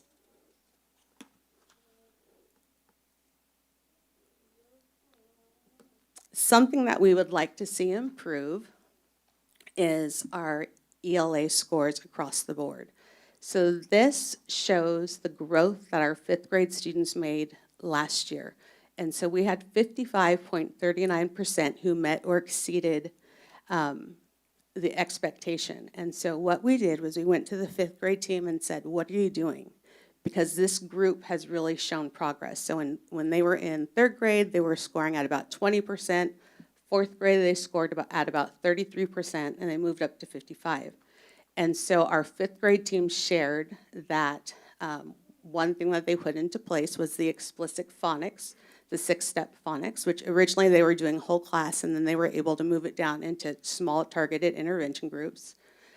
They really worked on intentionally planning their weekly comprehension strategy and making sure that they had aligned assessments to assess those standards. And they also held NWEA data chats with their students. And so I asked them to share this with the whole team. And so they shared this with all grade levels. And so we're trying to get everyone aligned so that we can see this progress continue across other grade levels. And I think teachers are more open to learn from their colleagues than, sometimes from me. And so it was good to have them in front of everyone sharing what they were doing to be successful. We still have a lot of growth to make, but I think that this is, I was very proud of our 5th grade team because they showed a lot of growth. Some other programs that I would like to highlight, we have a lot of programs that focus on mental health aspects and communicating our emotions. So we do have the PACS Good Behavior Game.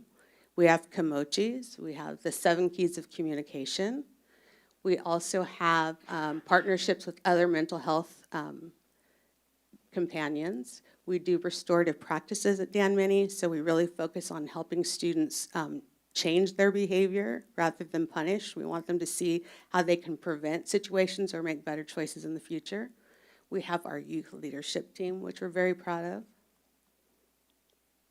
This year, we also are a California community school, and so we were able to have a very successful resource night. We had over 20 vendors that attended that night. We have a collaborative council that works with us. We've made a lot of new partnerships with resources out in the community.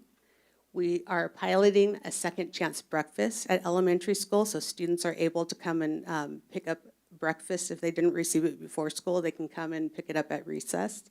We also are piloting an attendance recovery program, so making sure that students have that opportunity to have some intervention after school, but also to recover days missed. And we are going to implement an oral health initiative. And so we have all of these programs that are happening on our campus, and we feel that when you can provide these basic needs to students at school, then they're able to learn and focus on what they're here just at school to do. I feel like we have a lot of plates spinning in the air, but I really do appreciate my staff. So I don't know if they're watching tonight, but I do want to thank them that without them, we could not successfully implement all of these programs and continuing them. And I really am happy to see the progress that we're making and these new programs that have been implemented. And I welcome you to come and visit us anytime at Dan Mini. And I'm excited to share this with you this evening. Thank you.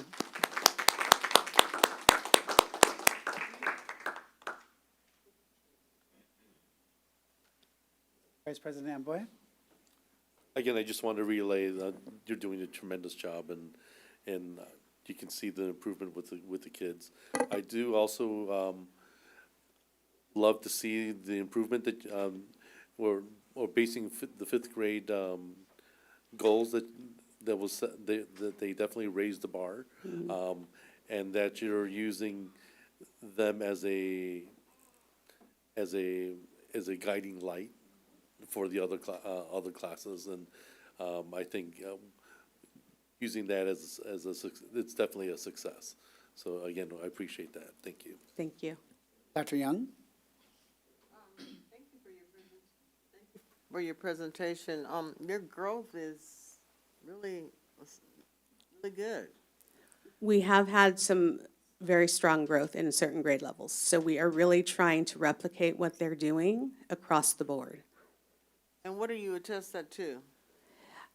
I really feel the intentional planning and really basing our instruction on standards and making sure that we're assessing those standards and then revisiting it have really helped.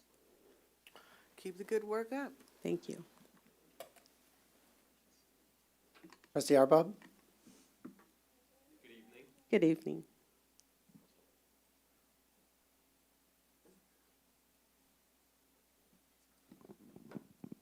I just have a comment to make because I believe you mentioned how for the 5th grade class, the teachers would do check-ins with the students about their NWEA scores. And I can personally attest to this about how effective it is because my English teacher last year did this with our class where she would go over with every student about their score and the areas they did good on, the areas they could have improved on. And often with these kinds of standardized testings, there's no real way to prepare for them. So students don't know how to prepare for them, how to improve their scores. So if you have a teacher that will personally go over the test with you because there isn't the questions, but it will tell you the area, how you scored on areas, that could really help you improve your score. So good on those teachers for that. Thank you. I'll share that with them. Trustee De Leon? I'm sorry, I might have missed it. Does your school have a, like the student leadership classes too? We do. We have student leadership in 4th and 5th grade, and then we have other opportunities, like co-committees that students can participate in the lower grades as well. What do for your 4th and 5th grade leadership, what do they participate in with the school? Any community project that we have, so for instance, we did coastal cleanup. They go and they help advertise that. They help check students in. They participate in that. We're going to do the Ruby Bridges Walk to School Day on Friday. So they help us advertise and organize that. So they are the voice. And then they participate as well. Okay, thank you. Mm-hmm. My turn again. Oh, no, is there another? Trustee, Jacobo, go ahead. Hi, good evening. Do you have a percentage of your English learners? We are in the low 30s now. So we are a school that we have multi-generational families who attend our school, and so our percentage is going down. Okay, and could you give me a little bit on your demographics? Like, We're very similar to what everyone else has presented. We are about 60% Hispanic and 20% African American, 15% Filipino, and then there's other groups that make up the rest of our percentages. thank you. You're welcome. Now my turn.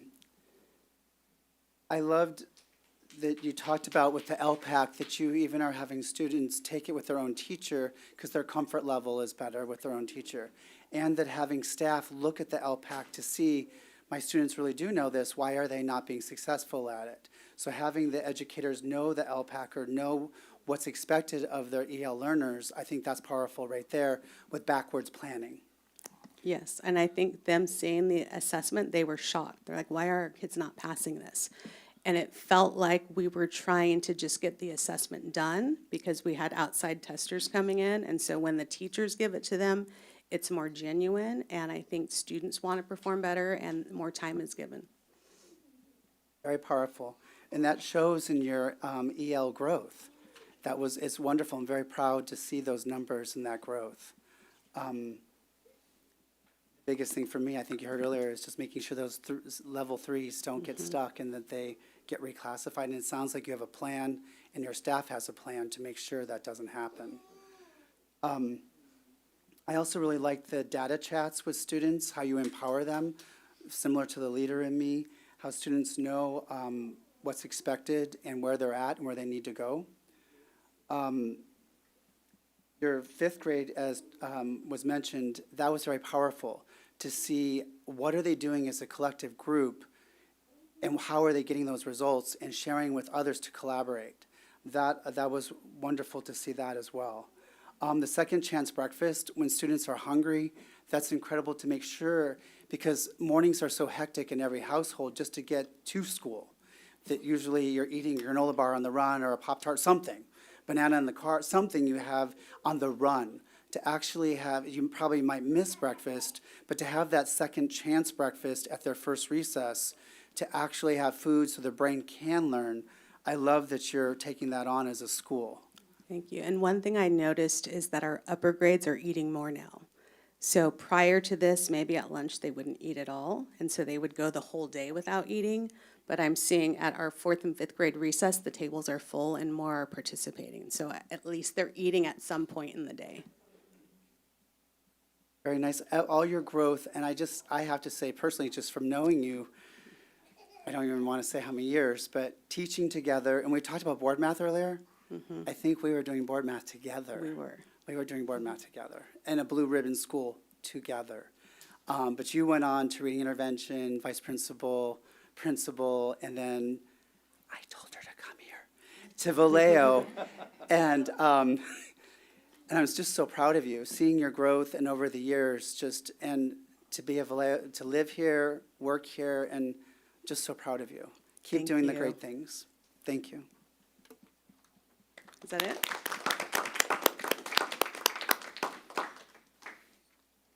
We have Principal Whitson and John Finney next. Yes. Hello, good evening. Superintendent Aurelio, President Fox, Vice President Amboy, Trustee Young, student trustees. Thank you for the opportunity to come out tonight and showcase John Finney Continuation High School. I am Sylvia Whitson, the principal. And I have my clicker.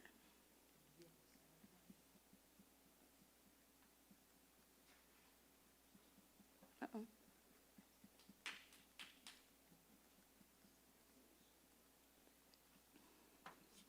So, as a little bit about John Finney, we are Continuation High School.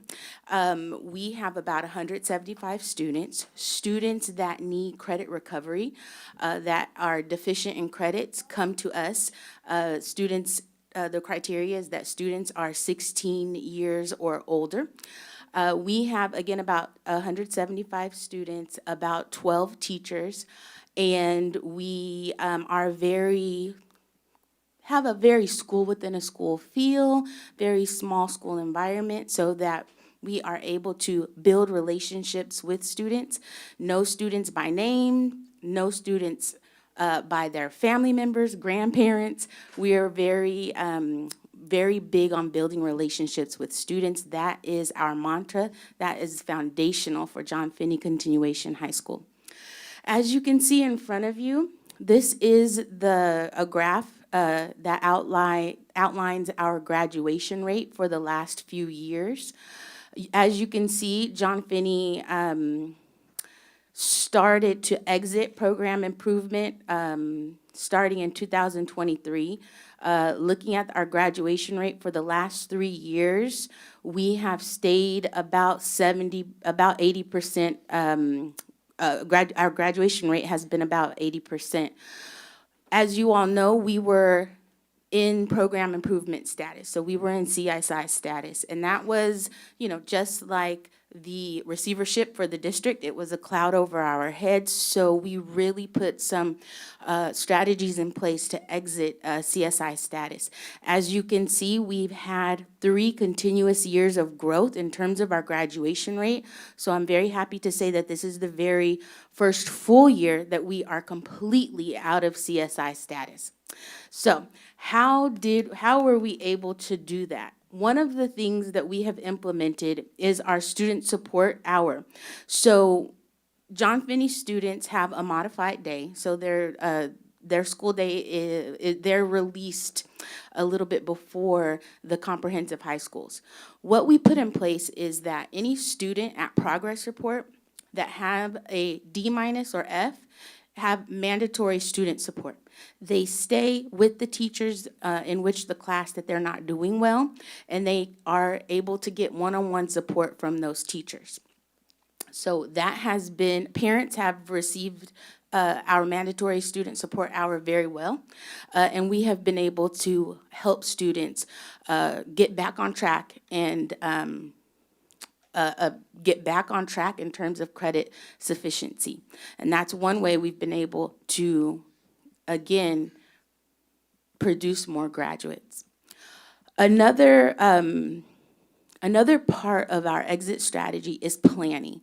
So during our CSI years, we worked with our instructional leadership team to plan, to map out all of our assessments, all of our assessments, all of our professional development for the year. So we have a very clear roadmap as to where we're going and where we'd like to be at the end. Another addition is our monthly professional development with a core literacy consultant. We have one PD per month provided by our district. However, with our CSI funds and now multiple equity funds, we have implemented a second day with our core consultant.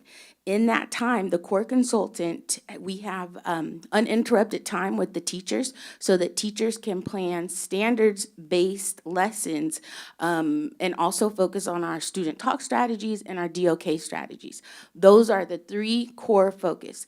We've learned that depth over breadth, right? So going deeper in those three strategies versus scattering our attention. So those are the talk strategies and the student talk strategies, DOK strategies, and we're implementing writing strategies this year as well.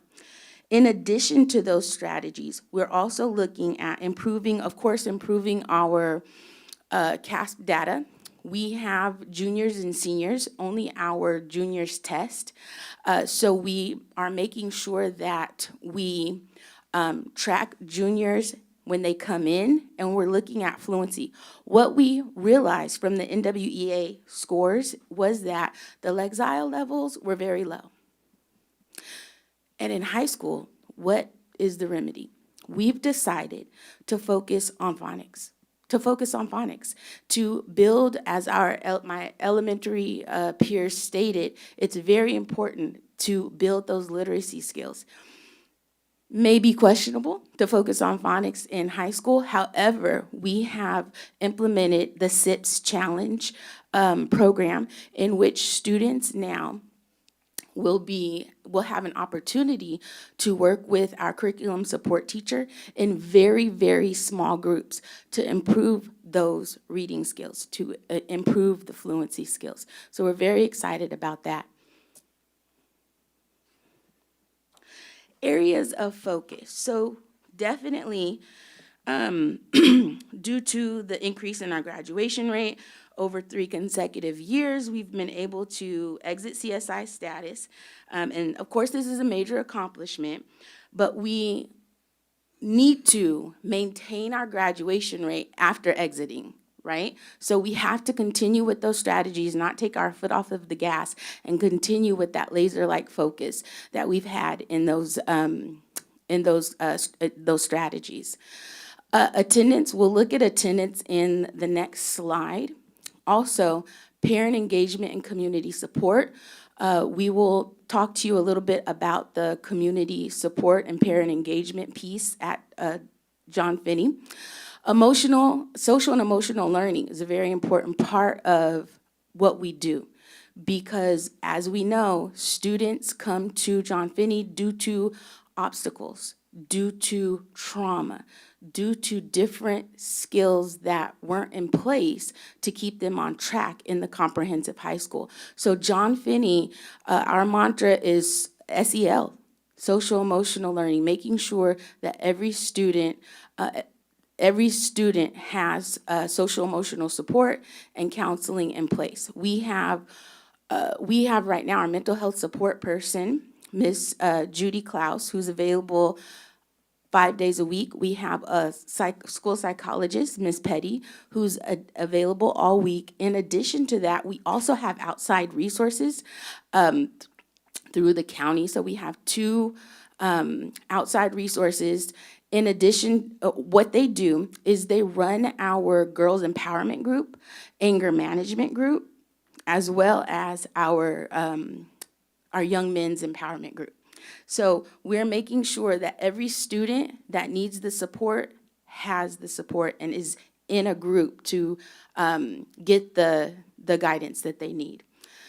Teacher training and professional development. Of course, we're working with CORE to make sure that that teachers are able to have instructional planning time. We're also tracking our observations in the classroom. So we have a goal for the semester.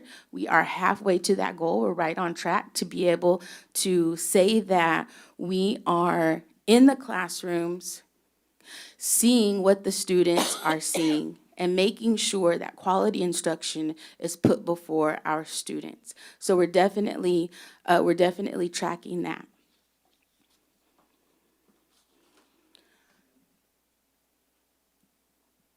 Areas of growth. Attendance is definitely an area that we are focusing on that we need to improve upon. We know that attendance is absolutely essential to academic success. Students cannot reach their full potential without consistent daily instruction. And among our current attendance strategies, we place particular emphasis on reducing barriers to attendance. That's our social emotional piece. Every student that comes into John Finney, so again, we're a quarter system, so we have 4 first day of schools, right? So we accept students every quarter. Every student that transitions in has a meeting the first 2 weeks with our mental health support person, Miss Judy Klaus, as well as our academic support person. Have a conversation, introduce themselves, let the student know who their support team is, right? That's a very important part of being at John Finney and the supports that we have in place. We also look at early interventions. And when we say early, of course, they're coming in at 11th, the 11th grade, the junior year, but making sure that we meet students where they are and we know what their struggles were that placed them into the continuation track, right? So building strong relationships with students, families through our SST process, and our academic support provider will give a little information about the SST process. Also by identifying underlying causes of absenteeism and collaborating to provide effective solutions. And through those strategies, we will be able to improve attendance. As you can see from the chart, we stagger between, low 80s to mid 80s.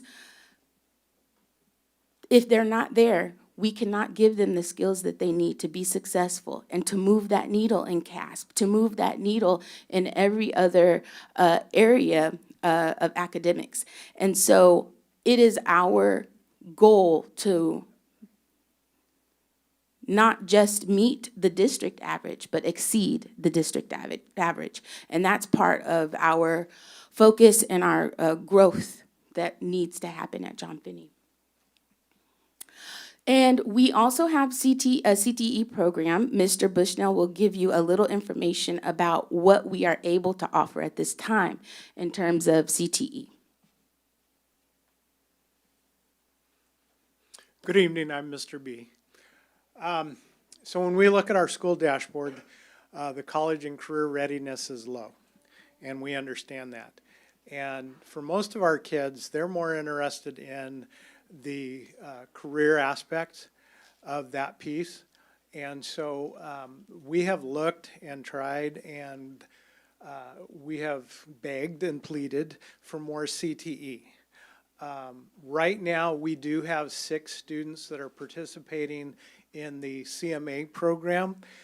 We get 3 spots with Vallejo High, and we get 3 spots with Jesse Bethel High. But one of our concerns is that we just need to find a way to bring more of this technical training to our students, because that's what they're interested. They really want that certificate, whether it's a state certificate or some other kind of certificate, so they can start working as soon as they get that high school diploma and they can move on with their lives. But that's one of our goals, is to really up that offering at John Finney. Good evening. I am Arnika Nichols, proud academic support provider of John Finney High School. And I will be talking to you a little bit about what our student support looks like on our campus. Pre-intervention to us during when our students first come in and they meet with myself and our mental health support provider, we just kind of dive right in and talk to our students about what habits they feel that they've had that got them to that point of needing credit recovery, and how we can support them to change those habits so they can work to their potential and graduate. Currently, the John Finney Complex has had 22% of our population has had SST meetings for the John Finney High School population, and 61.5% of our population has had SST meetings at the Leadership Academy. During those SST meetings, we have an opportunity to really build relationships with our students' families and see how we can help put goals in place and remove the barriers that are causing the attendance issues and academic concerns and so forth. Also providing our families with any resources that they may need at that time. Student support is really the heart of our campus, and some of the things that we're putting in place to support our students is providing them with a space, our wellness space, Monday through Friday, before school, during classes, at lunch, and after school if needed. And that is overseen, of course, by Ms. Judy, our mental health support provider. We work with many community partners, and we receive economic hardship support, anywhere from providing groceries to families, to, of course, letting our students know about the transportation system and how they can use their school IDs to ride the bus. We provide tutoring support, not only after when we realize students are at a D- or lower, they can also receive academic support on Wednesdays because it's built into their class schedule right before lunch. Parent engagement. We had a senior sunrise breakfast, and we do that every year to celebrate our seniors. And it's always an awesome turnout, just celebrating them and setting a foundation to let them know that we're rooting for them to reach their goal of graduation. We have one-on-one check-ins, again, with myself and Ms. Judy, not only when students first arrive to the campus, but once they're on the SST caseload, I do a weekly check-in with every student that we've had an SST for, providing them with printouts of their grades, talking about attendance patterns, printing out any missing assignments that they may have. How often is that? Weekly. Weekly, thank you. We have appointments. Our students are able to schedule appointments with their academic counselor, and she has drop-in times throughout the day. And we also have on our site the TPP and workability program, where they are learning job skills and getting support with finding employment, completing resumes, preparing resumes, completing applications, and things of that sort. And lastly, field trips. Those are like a highlight for our students. We have a field trip coming up where they will be visiting Solano Community College and spending half the day there learning about their programs and able to kind of just be in the environment and set hard goals and know what they want to do when they graduate from high school. Lastly, we invite guest speakers to come on site. We've had the voter registration, education. We've had fentanyl and vaping prevention awareness, Tipping Point Youth Health Summit, Kaiser physicians have come and talked to our students about their academic journeys, where they started. And what I really loved was some of the stories were that they were not A+ students in high school and that they had their own path, but they still made it and became physicians. And they will be coming back and having ongoing smaller groups for students that are interested in the medical field. During lunchtime on Fridays, our leadership class hosts activities, music, and I invite community partners to come and table so our students can know what resources are available to them in the community. We've had Hinton Barber College, Solano Community College, SCO, they've come and do art with our students. We've had the FAFSA workshops for our McKinney-Vento youth, and conflict mediation and restorative practices. You had the Mayor Source, has she come to speak to? Last year. Last the year. end of last year, in the Okay. spring, yes. Yes, she has. Thank you. Thank you.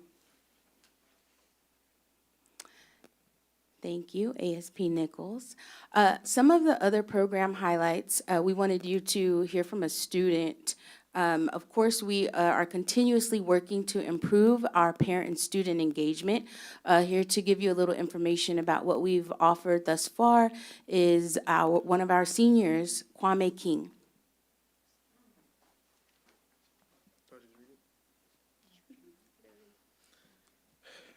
We understand that some students may experiment with vaping at John Finney. We believe that knowledge is power. Any student found with a vape pen on campus will be required to attend the mandatory vape. Talking to your mic. Oh, sorry. Very much. There you go. Want to hear every word you say. Any student found with a vape Thank you. pen on campus will be required to attend the mandatory vape education class. As a part of the 2-pay program, students participate in this class during the lunch period each day until completion. The course provides detailed information about the harmful effects that vaping and marijuana use can have on the body. We hold regular ELAC and DLAC meetings with parents to support student success. In addition, the principal hosts T-Talks sessions on a regular basis. Parents are encouraged to attend, to share input, provide feedback, and discuss any student needs or concerns. We are a close-knit school community that takes pride in celebrating all cultures. Recently, we celebrated Hispanic Heritage Month as a Dia de los Muertos.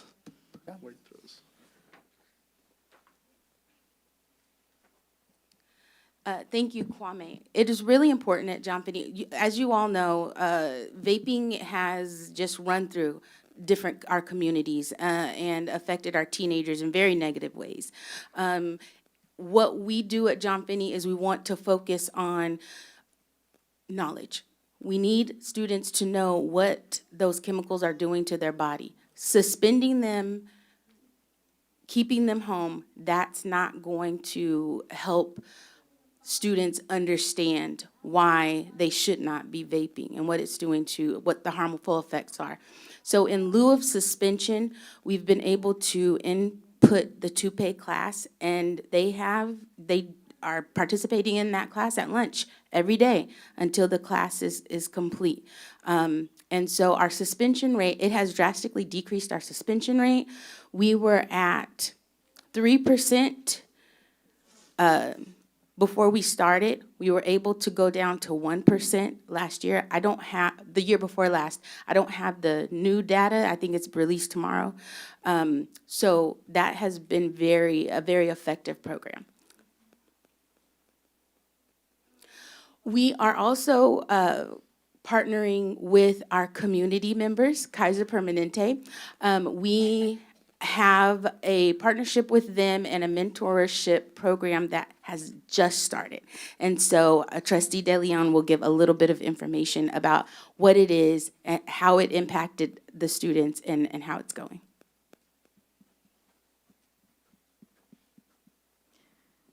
Good evening. At John Finney High School, we recently started a partnership with Kaiser to connect students with local doctors who can mentor us in pursuing healthcare careers. Our first event featured Dr. Mike Gonzaga and Dr. Jennifer Zhang, who shared their experiences about becoming doctors. Dr. Gonzaga told us how he started as a continuation student and graduated from adult school before achieving his dream of becoming a physician. Both doctors encouraged us to follow our goals and offered to mentor students interested in medicine. Thank you. Wait, what do you think, what are you going on to do? What are your aspirations? I want to be a lawyer. I knew that, but I wanted them to hear that. Thank you.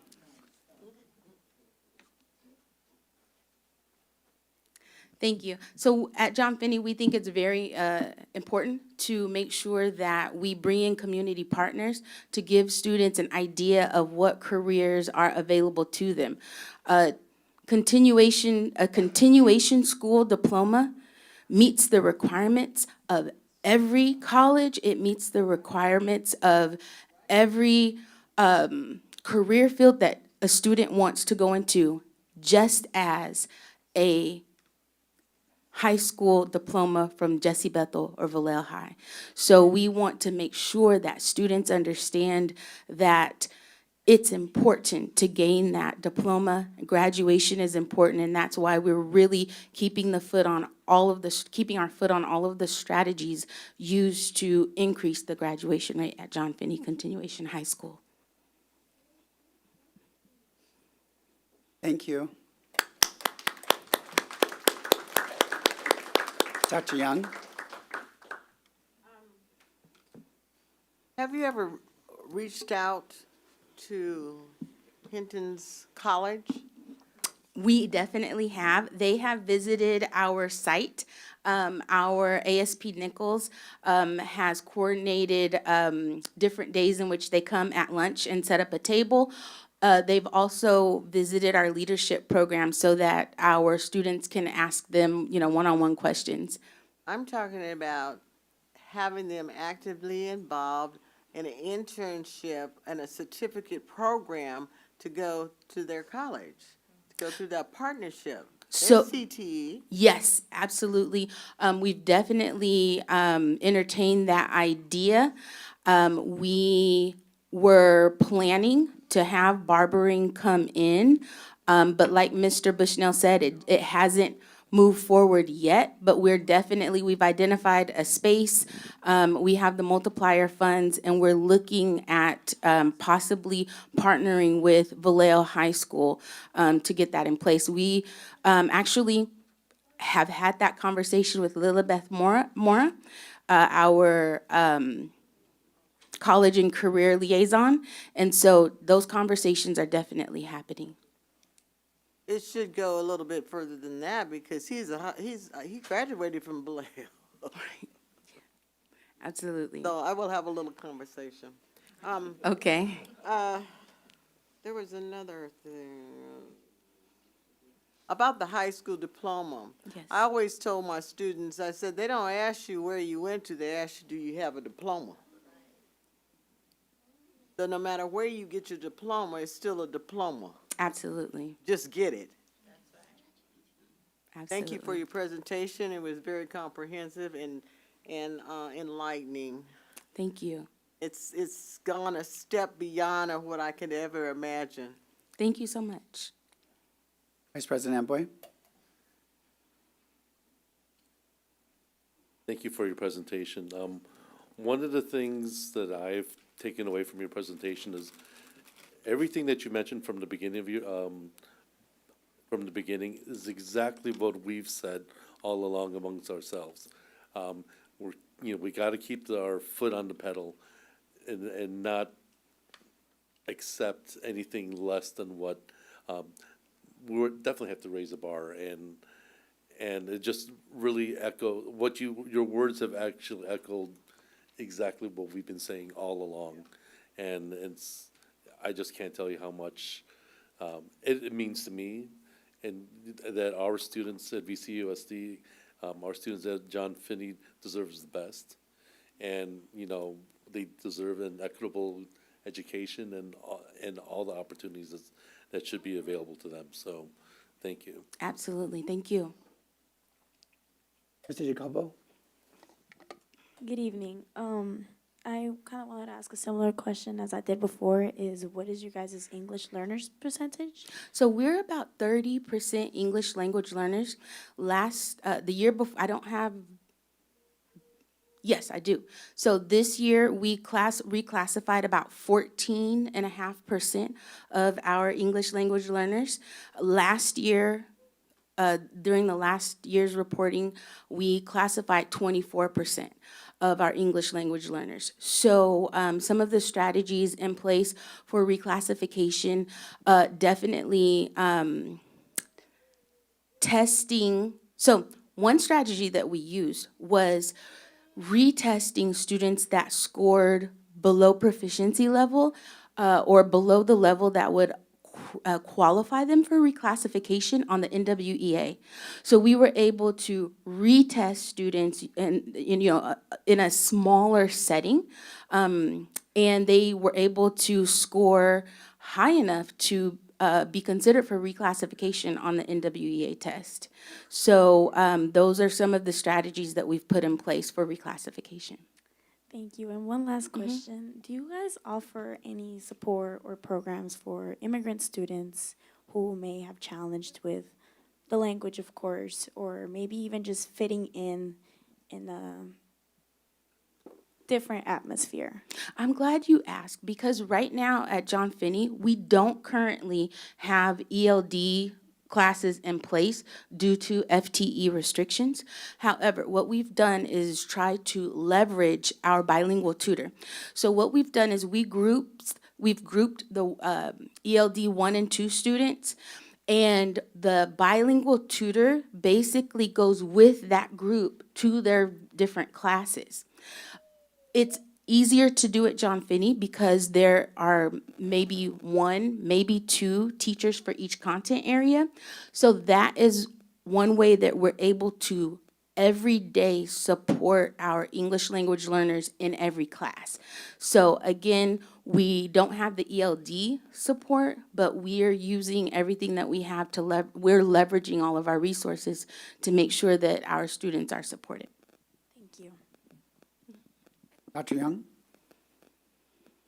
I'm kind of back at the CTE. Have you visited any of the model schools of the continuation schools in this area? Benicia. So I visited the school in Benicia. In addition to visiting Kim's school, and that is one of the model continuation high schools in our area, I meet with the principals of the continuation high schools in Solano County monthly. We get together every month and have conversations about strategies unique to continuation. One thing that we have found is, a difficulty, a hurdle that we can overcome, but will need a little work, is the age requirement.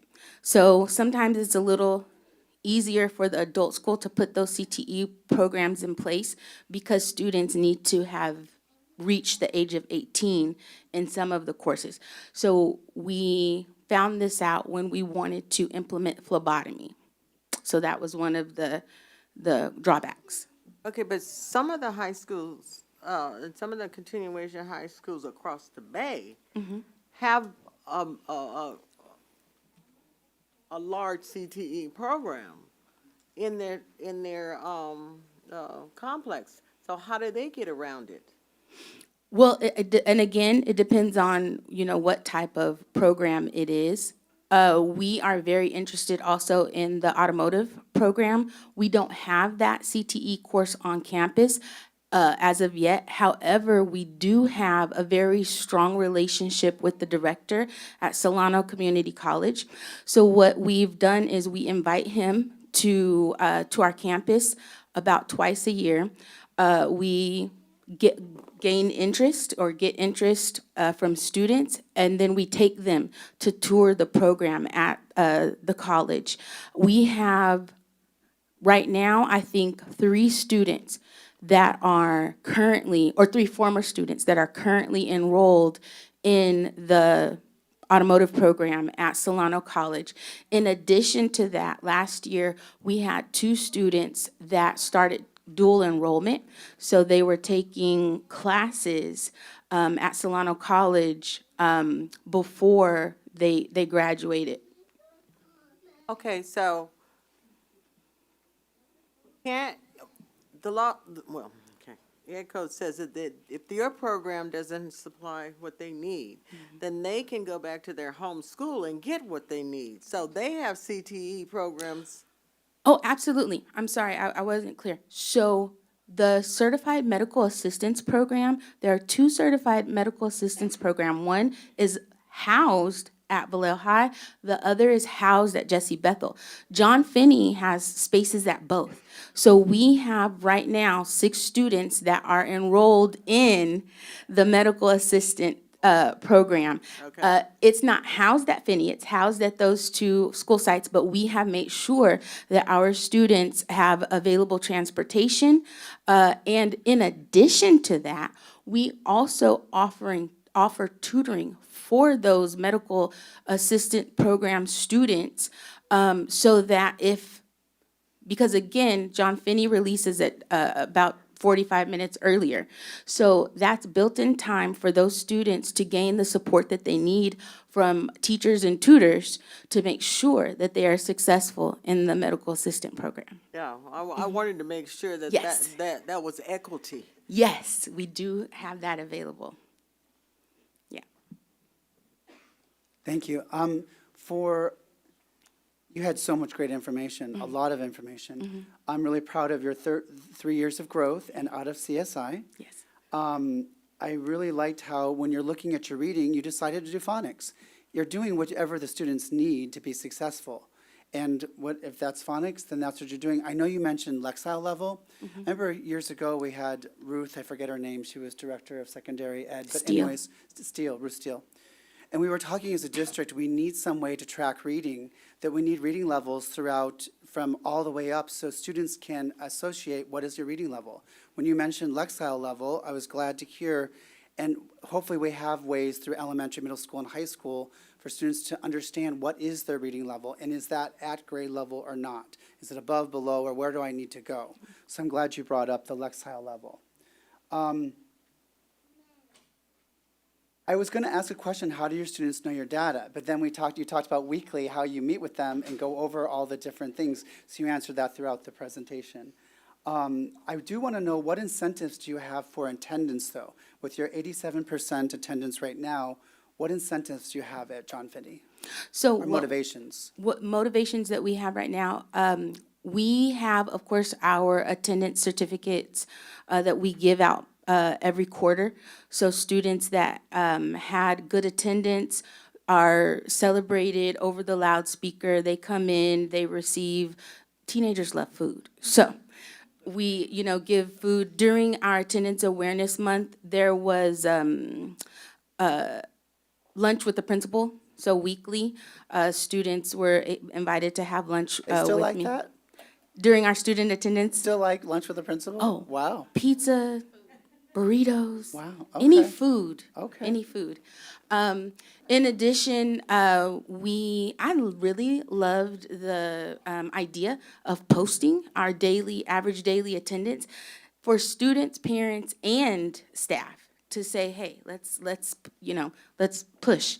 In addition to that, we've looked at, through a cycle of inquiry around attendance, we've looked at different strategies outside of the box strategies to put in place. We started collecting student cell phone numbers. Our ASPs, our attendance clerks, we call parents, but we start calling students. It's second period. Can you get here by third period? Oh, you missed the bus? There's another one coming. Can you get here by fourth period and finish out the day with us? So every period counts. And so we've definitely made a push to update our data in Aries and make sure we have updated numbers for parents and cell numbers for students. That's awesome, and I love how you also touched on the fact that students ride free in Vallejo. The field trips, I love that idea, to get them out there and see and just experience and maybe what career path, and trying to focus more, you talked about a more CTA, more CTE pathways, the prevention, the knowledge for drug prevention. With our collaboration with the city, the 2x2, we've been talking about Prop 64 money coming in to use that money towards educating for prevention. I love that what you're doing at the school is talking about prevention of vaping and smoking, and I heard prevention of marijuana. Also, of course, I hope fentanyl and other things that are deadly for addiction or can just ruin our students' future. So I love that I hear that that knowledge as power is out there, that they need to have that education to be aware. So hopefully, if you do need help with the Prop 64, Victoria Grace with the city, if you need more funds or more with that, I want to make sure that's connected. But I loved Absolutely. hearing that you're doing that. Absolutely, thank you. And I think that's all that I have. Thank you, All right. John Finney. Thank you so much. Last but not least, our adult school. Oh, Dr. Young wanted to say something. I'm sorry. Hold on, Laura, sorry. Sorry, Dr. Young. Microphone. Tea time. Yes, Is it high tea with cucumber sandwiches? I don't like coffee. I mean, I do, don't get me wrong, in the morning, sometimes I need some coffee, but tea is just so much easier after 10. So What time do you serve tea? we have tea around 10 a.m., tea with the principal, and I use the Keurig. Again, parent participation, as I stated in our slides, is low. So we're always looking to increase parent participation. We absolutely have tea with the principal, but we've also tried to do our school site council meetings and our ELAC meetings. We make sure that there's a virtual option, and we're just trying any way we can to get parent participation. Thank you. Thank you. Now, Laura Dutch from our adult school. Our I last am presentation the of the night. last. The adult school is the last. I'm really tempted to say you save the best for last, but Okay. Superintendent Aurelio sent an email today that said this was not competitive. So I'll go with they were tough acts to follow. I'll Oh, stick we with love you that. all. So I'm really happy to be here tonight to present information about the adult school. Oftentimes, the adult school is a school that people don't know a lot about, and they should know more. So my first slide after this is why is adult school needed? So a lot of people question this, and these are some federal statistics looking at adults throughout the nation, looking at the lack of abilities in reading, in math, in digital literacy, and the fact that adults with lowest literacy levels are 10 times more likely to live below the poverty level and almost 8 times more likely to be incarcerated. So it's important work. It's an important school to have in a district.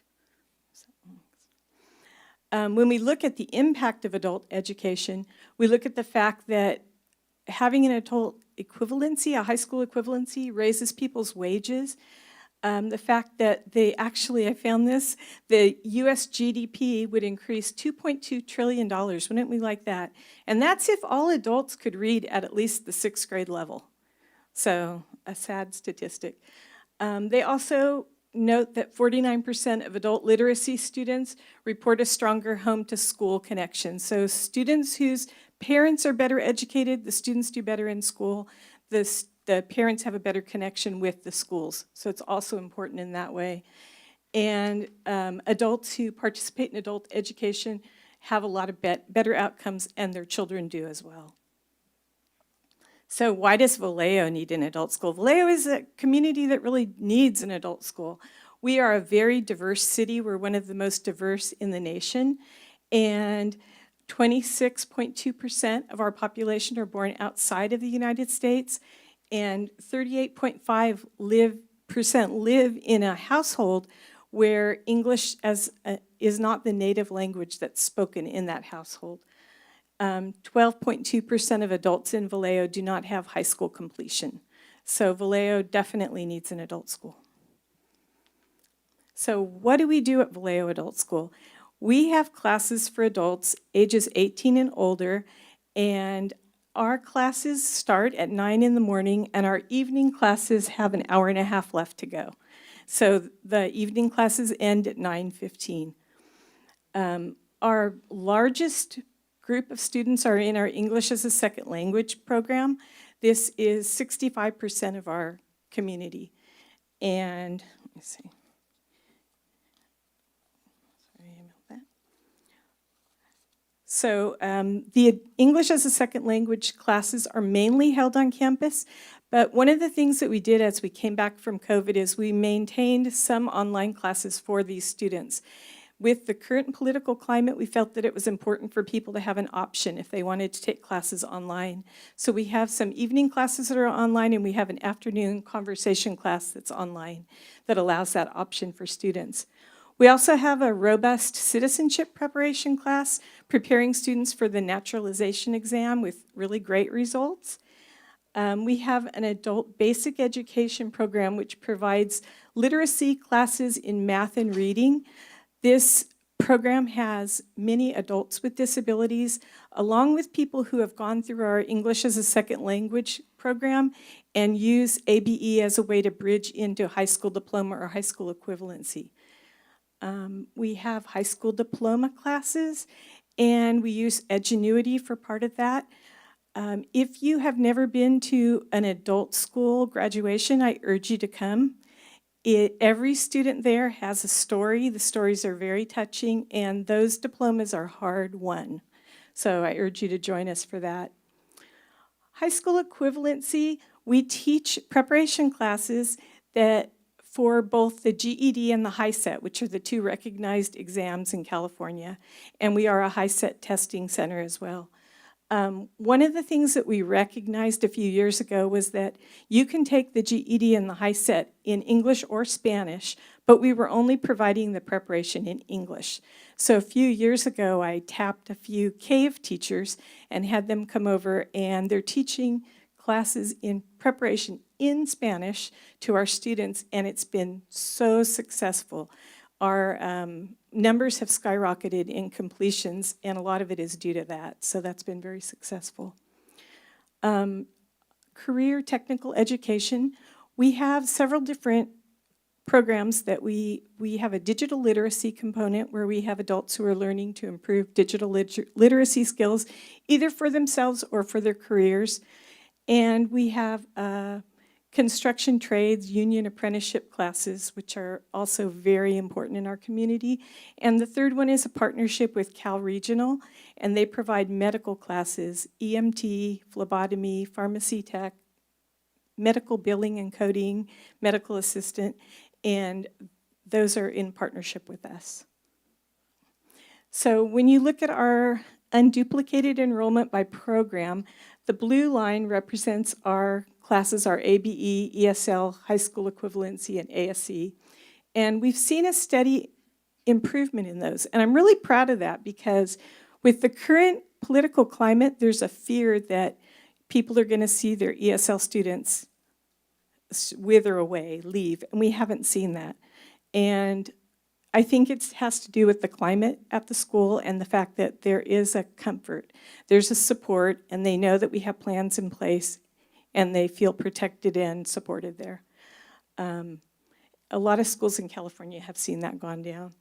These 4 goals are our WASC school-wide action plan goals, and these guide the things that we do. We are fully accredited with WASC. This year we'll do our mid-cycle review, which will be in the spring. It's a 1-day review, and we are moving right along with our WASC action plan. These are our wins. I'm going to start with the English language learner wins. So our enrollment is rising in this department despite the current climate. Our new citizens last year more than doubled from the year before. Our high school equivalency completers rose 6 times over the previous year in last year's graduation statistics, and 80% of them were ELL students. So really proud of that. Uh-oh, we're out of time. Sorry, guys. You're almost done. Okay. And the other wins are in the area of union apprenticeship construction trades. So we have two programs. One of them is our regular program, which is 2 evenings a week, taught by Sheila Gradwell. And that class is to prepare students to pass apprenticeship entry exams in California. It focuses mainly on math, but it also teaches the history of the unions. It teaches what the opportunities are out there. We have guest speakers. The passing rate for apprenticeships entrance exams in California, if you walk in off the street, is 12%.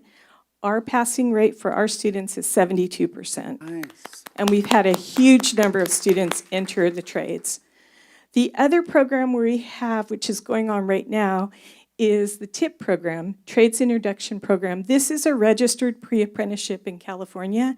It's offered by North Bay Trades, and it rotates between Marin, Sonoma, Solano, Napa counties, and it's our turn. So we have it here in Vallejo. It's happening 2 nights a week and some Saturdays right now.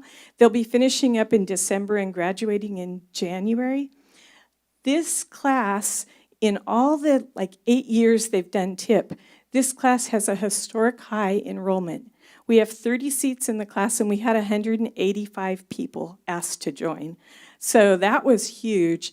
And 30% of the students are females, which is a goal that we had, was to increase women in the trades.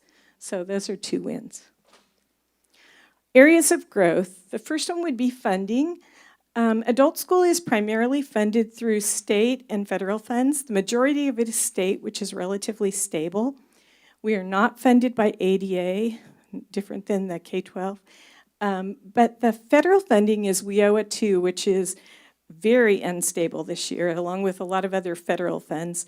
So we're in the 4th year of a 4-year cycle. It's probably not going to happen again in the future. We don't know. But that money is not going to come back. But they say we're getting this year's, but it hasn't appeared yet. So it's been a little tricky. So I'm being very cautious in managing our funds. We're in the black, no problem, but keeping an eye on our budget with that in mind. The other areas of growth are campus safety and facilities. We have students that are at our school until 9:15 at night, staff that are at our school till 9:15 at night. So with the current crime rate, with the unhoused community that lives just next to our school, it's been an issue that's been going on, worrying about that. Very grateful for having cameras now. That's really been helpful. And we've been working with the district office this year, and they're supporting us in working on solutions surrounding the unhoused community, as well as maybe some fencing and that kind of thing. So I appreciate that support. The other is high school connections. We're always working on making sure that students who are not completing high school know about the adult school, know that it's a possible pathway for them. And we have a wonderful counselor who does that.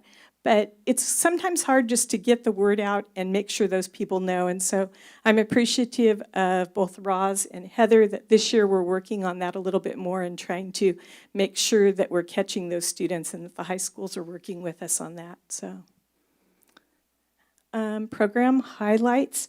Again, enrollment. Our total unduplicated enrollment last year was 2,775 students. Of that, 1,232 were our students on campus, and the remainder were mostly Cal Regional. We also have a number of student services, which I'm proud of, and they're listed there. I'm not going to read them to you. We also have partnerships that are just amazing and wonderful and help so much. And the last highlight is our staff. We have an amazing staff, and they are what makes the adult school work, and I appreciate all of them. So that's it. Thank you. Dr. Young?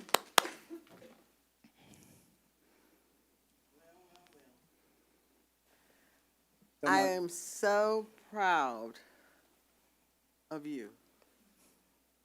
If you can remember back when I was brought into that community to restructure that program, I sat down and talked with you, and I automatically knew that you were a visionary person, that you had a vision of what adult schools should be. You are to be commended on the direction that you took that school. Because when I did it down, it was just a frame. You created adult school. Thank you so much, Laura. Thank you for that.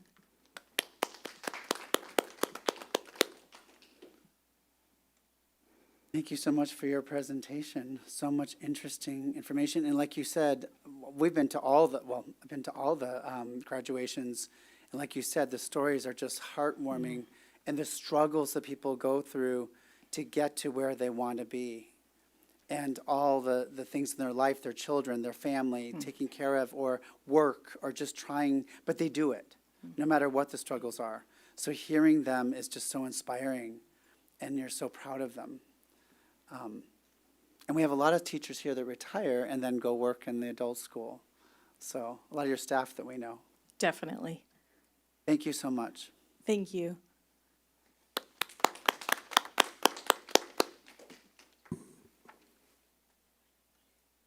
We've come to the end. Wow. Can I stand up? Oh, really? We I- do? you know, Yeah, I let's applaud them. Come on, let's Yeah. applaud them. We applaud you.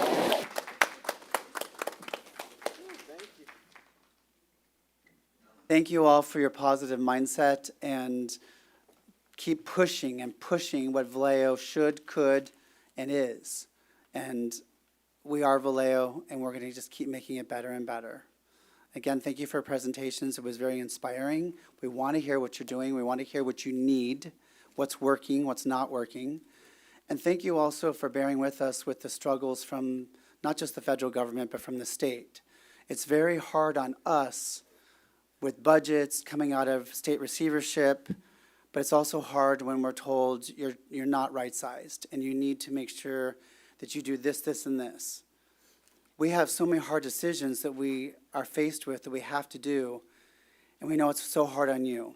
It's hard on your programs, it's hard on your staff, it's so hard on you. Movement and change is not easy, but unfortunately we have to keep doing that to get to where we need to be to survive, to compete, to live as a district. So I want to thank you very much for just hanging in there with us, and that we will get to where we need to be. Thank you for being here and have a good night. This meeting is, oh wait, announcements of upcoming meetings. Well, I mean, y'all can get up and go. It's okay. You can go. You're tired. It's been a long day. You go. You have kids in the morning. Thank you. Just a quick reminder for the upcoming meetings. We do have the final town hall meeting on November 18th, which is next Tuesday, and that'll be at Vallejo High School in the auditorium. That's from 6 to 7:30. Our next regular board meeting is Wednesday next week here at 6 p.m. The next superintendent student advisory is on November 20th. And then just a reminder that Thanksgiving week, all schools are closed for the week. District office is closed the Wednesday through Friday of that week. And now we can. Monday and Tuesdays, the school is out, yes. It is. It is a whole week. It is. It is the whole week. The district office is only Wednesday through Friday. Adjourn? With that, anything else for the good of the order? No, that's it. All right, thank you for setting this up. It was a very good evening, and we'll reschedule one. Look forward to the next one.